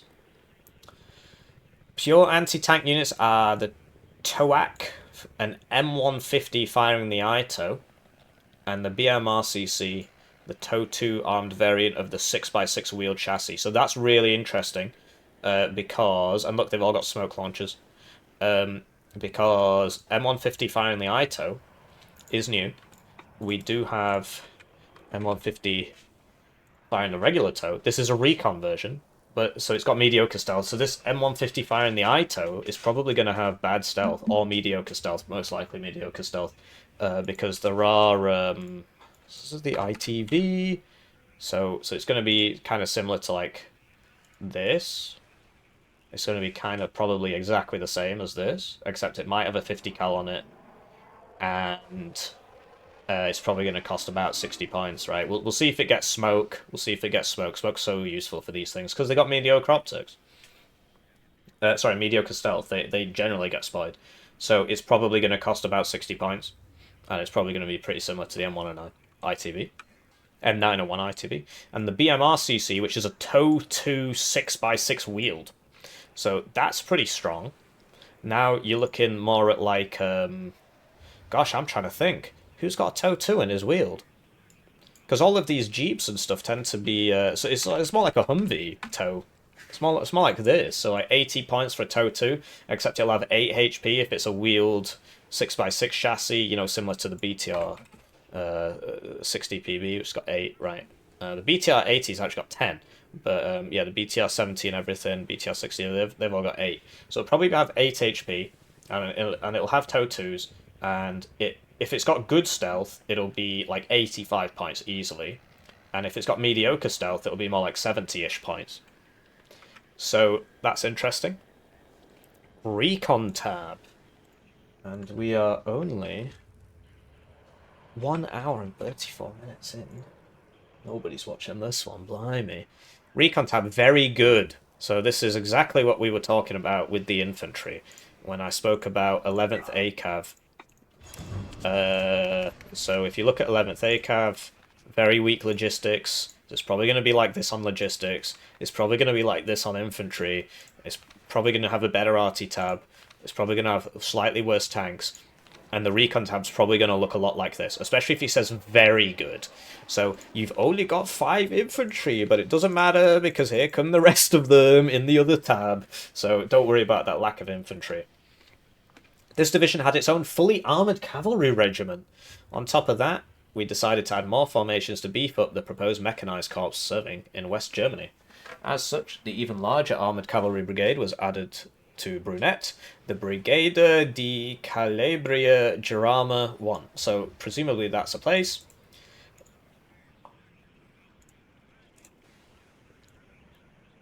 So yeah, Girama Cavalry Brigade.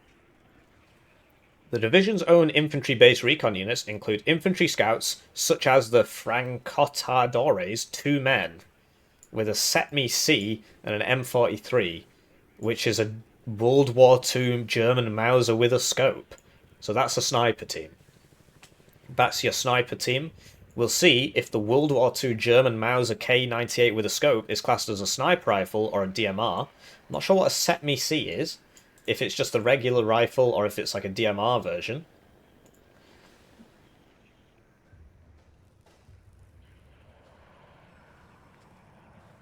C is... Yeah, C is just a NATO. So I think it's just a... Yeah, Setme Model C. It's not got scope on it. Santa Barbara.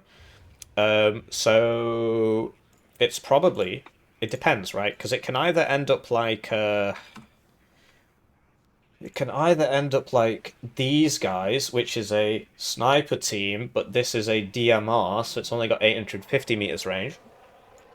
Or it can end up like the British snipers, which are a sniper team with an actual sniper rifle, so it's got more range, it is better, it costs the same. They've not got special forces, but who cares? The range is very, very important. And it could also be like the American sniper, who just get 2 sniper rifles, and they all cost the same price, and clearly one is much better than the rest. I'm glad this went up by 10 points, but I still think it should be at least 5 points more. That 50 cal there. So my money's on it being more like these snipers. However, it's a World War II rifle with a scope. Now, if you remember our last World War II sniper rifles with a scope, that is the SV Mosin, this is classed as a DMR because that is a World War II sniper rifle with a scope. But hey, it might be German technology, right? So we'll see. But that's basically your sniper team. And you can get them in the helicopters, so airborne forward deployed sniper team, because they're always airborne forward deployed. Reconocimiento. 4 men with rifles. And they come in helis. Okay, so that's like American scouts. So yeah, there'll be 35 points 3 availability on the snipers, and if it's the DMR one, they'll have max vet, and if it's the sniper one, they'll probably have 1 vet. If you look at American, so British Scouts have the AT, whereas American Scouts at 25 points don't have an AT. So they're probably going to cost 25 points and have 6 availability. Probably. I mean, they've not got a machine gun, but that's neither here nor there, really. You'll notice that these are 20, but they're reservists, so they are worse. Whereas these are 20, and yeah, they're reservist as well. These are 20, but they've got 3 of the worst submachine guns since time began. They'll come in Jeeps, though that's just like American Scouts, so it's probably going to be 6 availability. What I will say is a shame is that the American Scouts get, 50 cals on their Jeeps, whereas this is just going to be a Santiago, whatever. So it's probably going to be like that. Reco Mechanizado, so Recon mechanized recon, 9 men with rifles, MG42, and an M65. So, depending on this super bazooka, if it can pop smoke, if it can't pop smoke, it's going to be really interesting. It's going to be really interesting. And the M113, hang on, it just says Jeep here. Oh, so it'll be the Santana. He probably just got bored of writing it over and over again. M113 Esplo is probably going to be a lot more like... no, not like that one. It'll be like the one on 6th. No, because that's an ACAV. Oh, is it the Belgians that get the Genie Werk? The waffle, the other Belgians, the Max Verstappen Belgians. There you go. It's going to be more like this. So these are 8 men with Uzis and satchels. Who knows how good an Uzi is compared to a Sterling? I'll drop it now. And you see this is 30 points for smoke and a 50 cal and good optics and mediocre stealth. So if it's not got the smoke, it'll probably be 25. And it's 9 men, and they've got a machine gun, and so the squad is probably going to cost about the same. But if they've got AT, it's going to be more like 50. It's 9 men, it's going to be more like 50, and this is going to be 25 or 30, and it'll be about 6 availability per card. Although, if you look at Jäger Aufklärer... Sorry, my voice has given up on me. Been yapping too long. So you see that this is another one of these. This is 25 for an MMG and smoke and good optics and mediocre stealth, and these guys are 9 men, and they've got so it's going to be like 50 to 55 points, and it's probably going to look a lot more like this, and you get 6 availability. And so there you go. This is a line infantry squad. This is a line infantry squad. So that's at least 2 more line infantry squads. So, you know, don't worry about this lack of infantry, right? Because it depends how many cards, right? But it's going to be at least 2. And then, okay, so you've got these guys, and they can come in helicopters, which is very useful. And then you've got the Balleria di Rico. 8 men with better AT, and they arrive to battle in a in PP. I'm sorry. Yeah, so this is the 6-wheeled chassis that we just saw, and it's going to be a recon version of this. So that's very important, because it looks like we don't have any airborne forward deployment except the sniper rifles, which always tend to be airborne.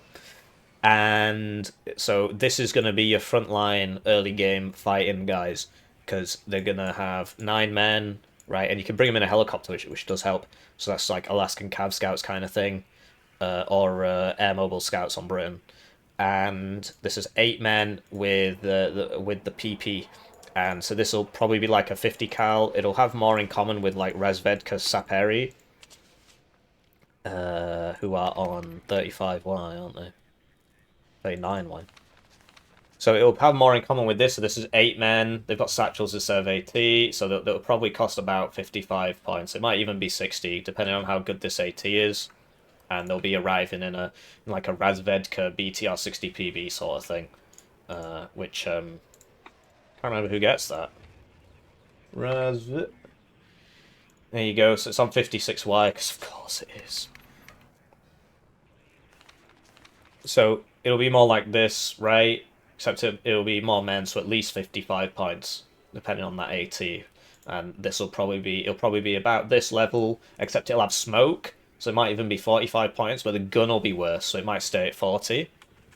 And it'll be about 6 availability. Novex, it's not airborne.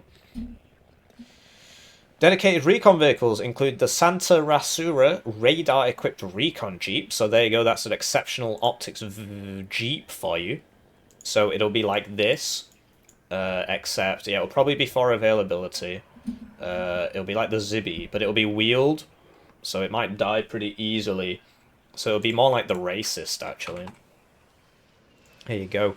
So the Vab Racist and the Fox Racist. So this has smoke, because it's the... oh no, because this is a Jeep, so it won't have smoke. So it'll be like this. It might even be 20 points, because it'll be like 4 HP. It might have good stealth, though. But it'll be probably about 20 points, because it'll have 4 HP, and it probably won't have a gun on it. It'll probably be 4 availability. The VEC M1, the Vehiculo de Exploración de Calberia, entered service in 1980 as another BMR APC, so it's got smoke, 6x6, 8 HP, armed with a powerful M242 25mm chain gun. Oh my god, it's a Bushmaster. Oh, it's happening again! It's an LAV! It's an LAV! It's coming for you! This is kind of overpriced, but it's kind of not, actually. It's just that the C&V that the Dutch get is radically underpriced. Because it loses the speed and it loses the armor, but it's literally 45 points less, and it's still got very good optics. So it'll probably end up having very good optics. It'll probably be a stack clone of this. It'll probably have smoke. It might have one front armor instead of two, but it'll have a Bushmaster on it, and it'll be recon deployed, and it's going to be an absolute nightmare to fight. Oh my days! I'm going to love this game. This div even.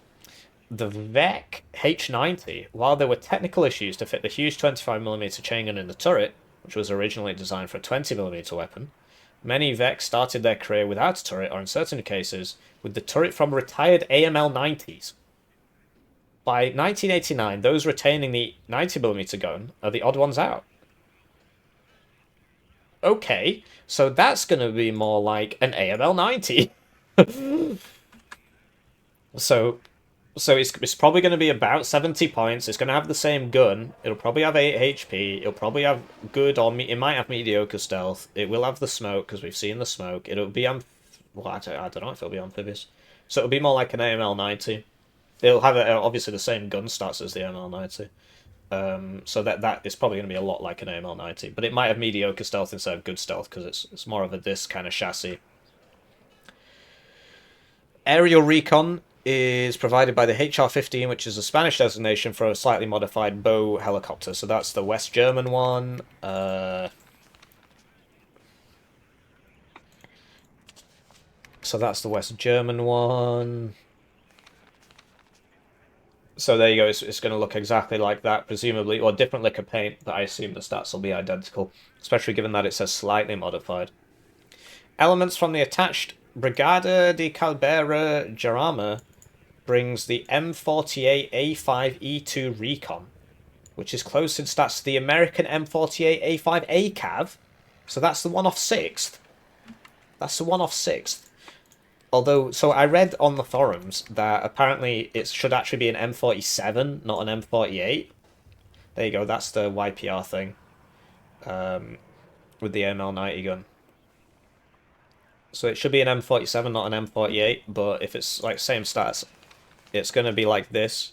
So it's not going to have smoke. It's probably going to cost 85 because it's not reservist, but there's such a big buff to not be reservist, and the fact that it's only a 5-point difference is really sad. It's just not reflected on the stat card, so people don't know what they're talking about. So it'll probably be like this, except it probably won't have the mega ammunition. So if you look at the M48 that TKS gets, it's only 17 pen. But it does have smoke, whereas this doesn't have smoke. So we'll see. It might have smoke. So it's going to be somewhere around here. We don't know if it's got smoke. It'll have good optics. It'll probably be 6 per card if it's the Recon variant. And it won't have reservists. So it might be like 85 points. Or it might be 75.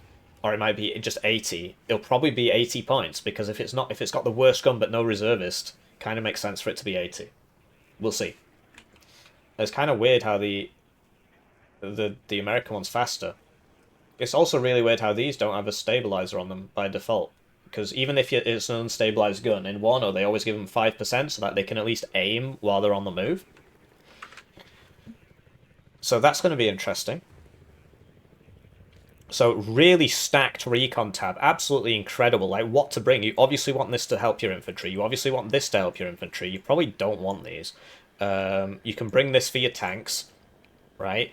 You obviously want this to just sneak around the side and hurt people. You might want this, but probably don't. I like recon helos. Right, I finally made it to AA. So that's 148. I do apologise for yapping. Thank you if you've stuck with me this long. Anti-air defences for Brunette are good, with divisional AA units being autocannons only. So we've got the gay boy, but this time on an AA mount. Also comes self-propelled. Oh, so there's going to be one that's not self-propelled. And... Right, so this is a single gun, right? Yeah, it's a single gun. So it's probably just going to have...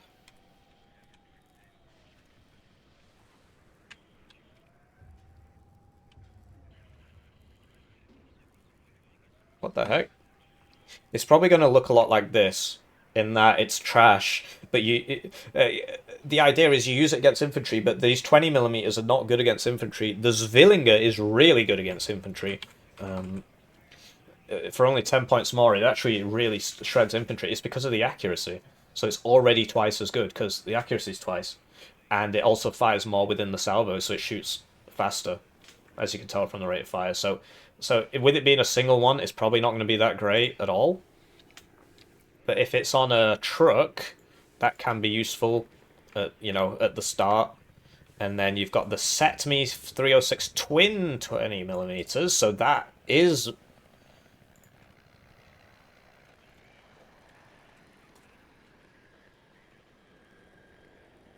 That just looks like a verb. Oh, this is probably that one that we were looking at before.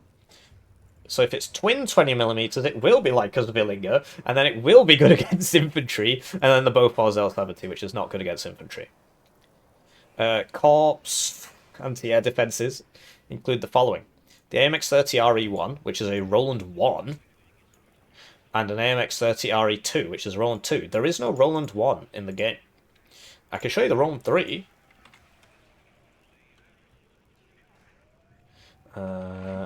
But I wonder what it means by AMX-30. Because if it's the AMX-30 chassis, it's going to have 9 armor. Which means that some of the seed missiles aren't going to one-shot it. Because the seed missiles... So that's a Roland 2 and that's a Roland 3. So the Roland 2 will be in. But the Roland... And it might have smoke on it as well. And I don't know what the Roland 1's going to be like. It might be more like a Rapier. In that, although it'll still have 5 HE, it'll... Well, Rapier's got the same range as Roland 2, so it's going to be worse than Roland 2, which is interesting. The main thing is, it's saying that it's on an AMX-30, which is the tank. And so if it's doing that, then it's running around on an extremely armoured chassis. And if you look at some of these seed missiles, 20 AP is not enough to one-shot 9 armour. So you're going to shoot it, it's going to survive. Even if you hit it. So that's going to be really interesting if it is indeed an AMX-30 chassis. They might mess with the armour values. Obviously, it's got a very not particularly well-armoured missile tube on the top of it. Then we've got the GDF 005 twin 30mm towed gun, same as the Canadian division, so you can check that in the description. I went through the Canadian division as well. Basically, this is a cheetah, which is better than a Gepard. And so it will have the cheetah stats instead of the Gepard stats, so it'll have 30% accuracy, 15% motion accuracy, and it'll be an upgraded version of the British Skyguard, presumably for 5 points more. It'll have oh, I did the wrong thing. I've just got such an itchy nose. I'm so sorry. This is why I never wanted to have a face cam, because I just sit there itching my nose. So it'll probably cost 65, and it'll have 5% more static accuracy. That's probably what it's going to be, right? The new Aspide is a ground-based Sparrow air-to-air missile-equipped weapon system with what looks like 4 tubes. So the Sparrow... I mean, this all depends on the stats, right? So if you look at the Sparrow, it shoots 7 kilometers, but I cannot see them having something that shoots 7,775 meters on the ground. I cannot see that. So it's probably gonna be more like a Rapier FSB-1, or it might be like a Rapier FSB-1. Or it might be like a... Because it will keep the 6 HE, presumably. It comes... like the OSA's like 7. So it might be like a Tunguska. That's 7. 6. That's... Because obviously the Chaparral's 6, but that's not radar. Neither's this T-Chap thing. So they might just make it like a roll and 3, right? They might just make it like a roll and 3 and make it 4-4-2-5. 60% accuracy. They might do that. Because there's no way they'd let it shoot 7.7 kilometers on the ground. Because that's more than a, than a Krug missile. It's more than a Buck, it's more than a Cub, it's more than an Nighthawk. There's no way it shoots this far. I reckon it'll be like a roll 3. Except it's got 4 tubes, so you ratchet off those 4 tubes pretty fast. I reckon it'll be like a roll 3. Helicopters, and this is 154. And in helicopters, rather mediocre. Attack helicopters were scarce in the Spanish army and not attached to any specific division. So you're looking at like first UK helicopter tab kind of thing. It was like 3 slots. And this means you get the new HA-15 Hot, which are slightly different to the Beaupar 1. So it's not that new then, is it? But the Beaupar 1 is not very good. So this is 55 points, 6 availability. It's got 6 tubes, which is useful. And the Hot 1 is actually not so bad. The main issue is it's only got 4 HP. Whereas if you compare it to like the Lynx Hellarm, which obviously has less damage, it's got 6 HP. And that's why it costs so much more. Because it can survive a man-pad hit. It will survive any man-pad in the game, because the maximum man-pad HE is 5, and then you just run away. Whereas the Beaupar is just going to explode. But if you look at the availability,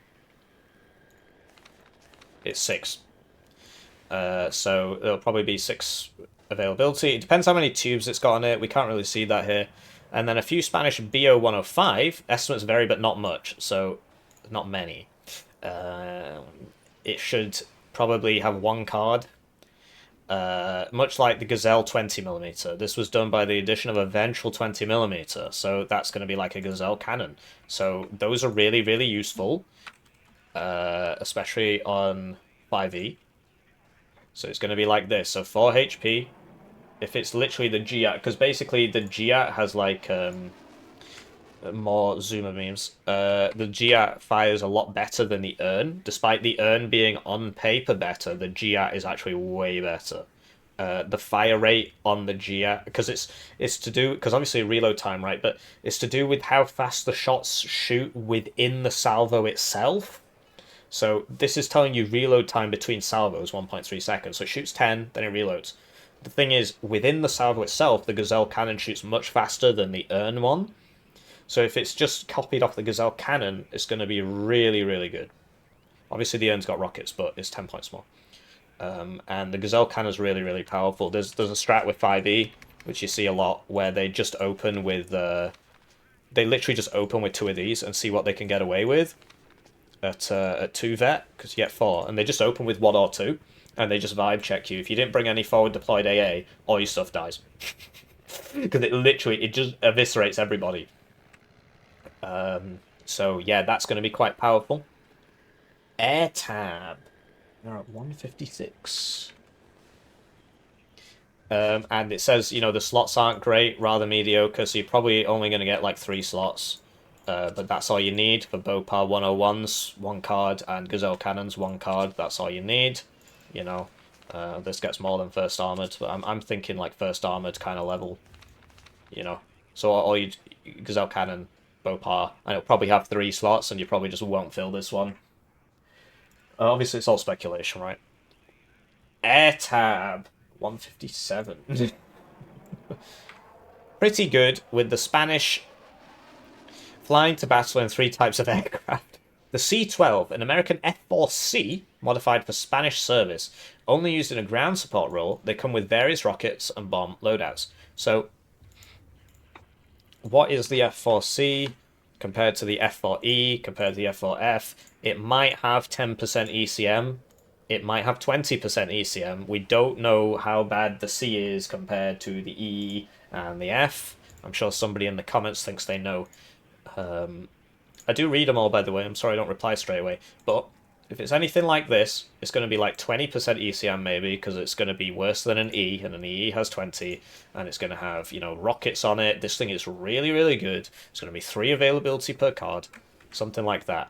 Then it says various bombers, and it's like it's just whatever they want. The American bomb loadouts are really lethargic, whereas the German ones are super juicy. You see, this is only 30 seconds more reload because it's done off number of bombs, not quantity of payload. But each bomb here does way more than this. Obviously, it costs 100 points more.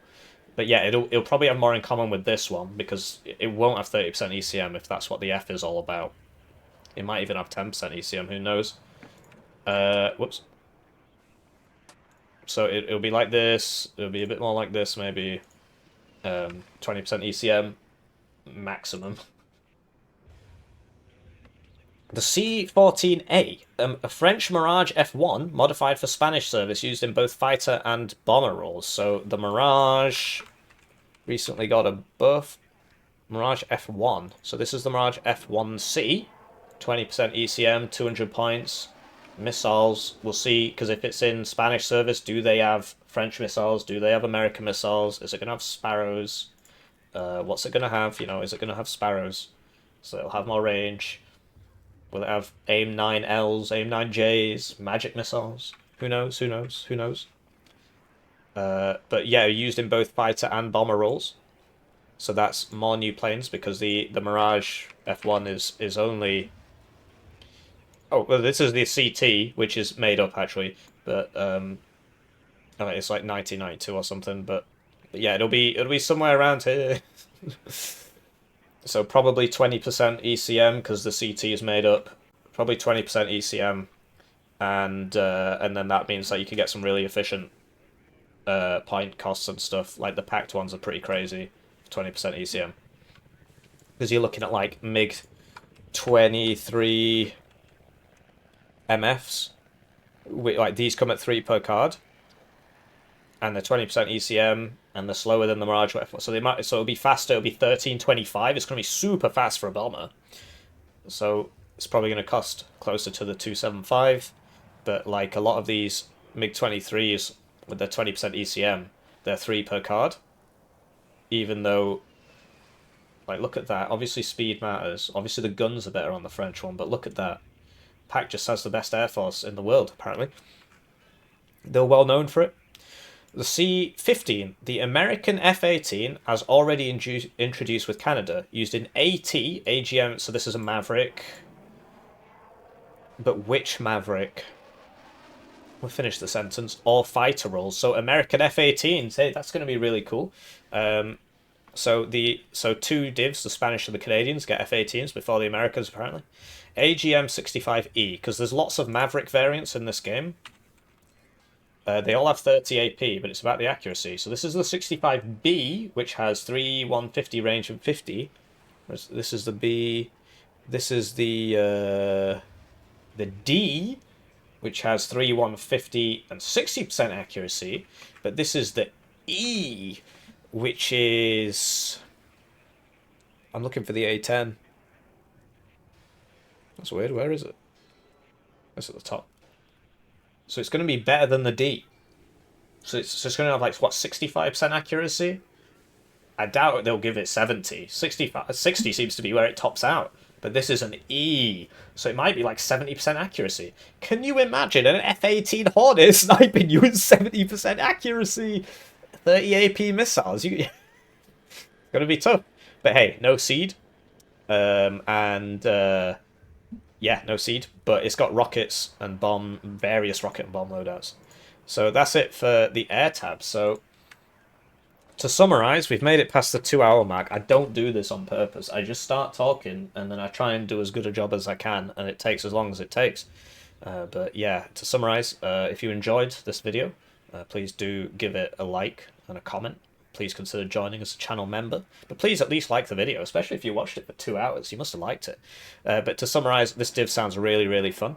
You've got basically not enough infantry, but it's the standard 11th Cav 119Y kind of thing, where actually all your infantry is in your Recon tab. Your infantry sounds pretty decent. This rocket launcher sounds decent. You may or may not get smoke on your super bazookas. I will fight for that. We'll see what happens. You get satchel squads with 9 men, so it's like 40 to 45 points, and they've got SMGs, so they're like true close range squads like Vaxschutzen. You get 9 to 11 soldiers in your infantry, which makes them pretty strong, actually. You get a military police vehicle, very, very useful. You get Milan 1s, Milan 2s. You get 40mm grenade launchers, very, very useful. And they come in jeeps armed with 40mm grenade launchers and smoke. So that's going to be really useful. Your main problem is going to be infantry fire support. This is very useful. If it's one card, okay. If it's two cards, incredible. I don't understand why this is classed as in the infantry tab, but they're saying it's a ground-based 20mm machine gun in the infantry tab. So it might end up being like an like these, except you've got a card that's 6 with a 20mm anti-infantry thing. So that's really cool. Like, if it just means HMG carriage, it literally just means a tripod with a 20mm on it in the infantry tab. That's going to be really cool. But it's saying you don't get a lot of infantry, so it's probably scarce commodity, means probably only 5 slots. So you're going to struggle if you've got a 40mm and a 20mm, then you're going to struggle to actually have any infantry. You will struggle to bring the military police vehicle. That's a luxury you probably won't be able to afford. For arty, the arty sounds incredible. You've got self-propelled mortars, which is very, very useful. You've got really, it sounds like a super grad. We went through this in the arty section. You've got M110s. It says a good tab, so it's probably like 5E's arty tabs. You can probably afford to bring 2 of these, a self-propelled mortar and the MLRS. But for 1v1, I think 2 of these and the self-propelled mortars is good enough. The tank tabs, all of the tanks don't have auto cannons, which means we're back to the infantry, how to kill enemy infantry. You're just going to be spamming these AMX-30Es, which are like AMX-30Bs, but without the auto cannon, which is the best part of the AMX-30E. So it's probably going to cost 10 points less, and this will be like your anti-infantry tank, but it's going to be tough. It's going to be tough. It's like bringing T-54 AMs. It's going to be tough. It's probably going to cost about 75 points. We went through it in the tank tab. And yeah, so you're going to struggle to kill infantry. But you've got these grenade launcher guys. You can have at least 12 grenade launchers in the fact that you get 6 in the card and there's vehicles. You're going to get basically tanks without the autocannons, French tanks without the autocannons. You're going to get at least 2 good cards of infantry in the Recon tab, so that's your infantry. You don't have to worry about that. Then you get a LAV, you get an LAV. It's definitely going to have smoke and Bushmaster. And you get an AML 90, which is probably less useful. You get exceptional optics for your tanks. Your AA is going to be so you get Roland 1s and Roland 2s, which may or may not be on tank chassis and may or may not have 9 armor. And you get the Sparrow ground launch thing, so I guess that'll have radar on it because the Sparrows need radar to shoot. And we'll see what they do about the range. I highly doubt it's going to shoot 7,775 meters. Your heli tabs, you get Gazelle cannons, you get ATGM helos, not the good one, but a good one, not the best one.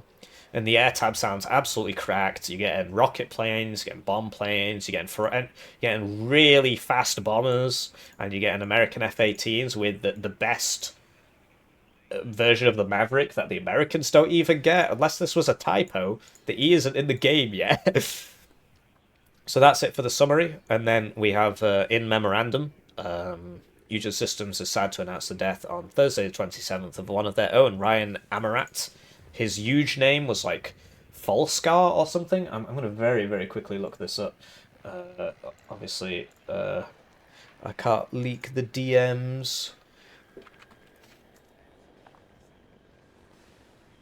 His huge name was Fundrakar. So maybe you came across him, and aged only 29, so 1 year older than me. Ryan was originally from the French Alps and had a brief span in the French Army's Chasseurs Alpins before joining Eugen Systems as a game designer in May 2022, so he's been working on Warno for a while. I've never spoken to him. He earned his stripes on Warno and Northag's Army General campaigns and operations, and as such was the most promising member of Eugen Systems' team. Ryan had just taken on more responsibilities and was a driving role on Warno Southag. Outside of work, Ryan had a passion for Brazilian Jiu-Jitsu, which he practiced at a high level. He intended to become a teacher of the martial arts himself. Oh man, sorry, I've not My apologies. He intended to become a teacher of the martial arts himself once landing his black belt, a level for which he was actively training. Ryan passed away at his home on Thursday evening from what appears to be heart failure. As a 29-year-old professional martial artist, that is very unfortunate. And our thoughts are with his girlfriend, parents, and family. So I hope you can also extend your sympathies to Ryan's family. That is a rough way to go. So young and dying of like heart failure when you're a professional martial artist who was in the army. That's very very unfortunate. So I'm sorry to end on a sad note. But you know, I am sorry to hear that. And yeah, I hope you can join me in wishing your condolences to his friends and family and his colleagues. Yeah, goodbye.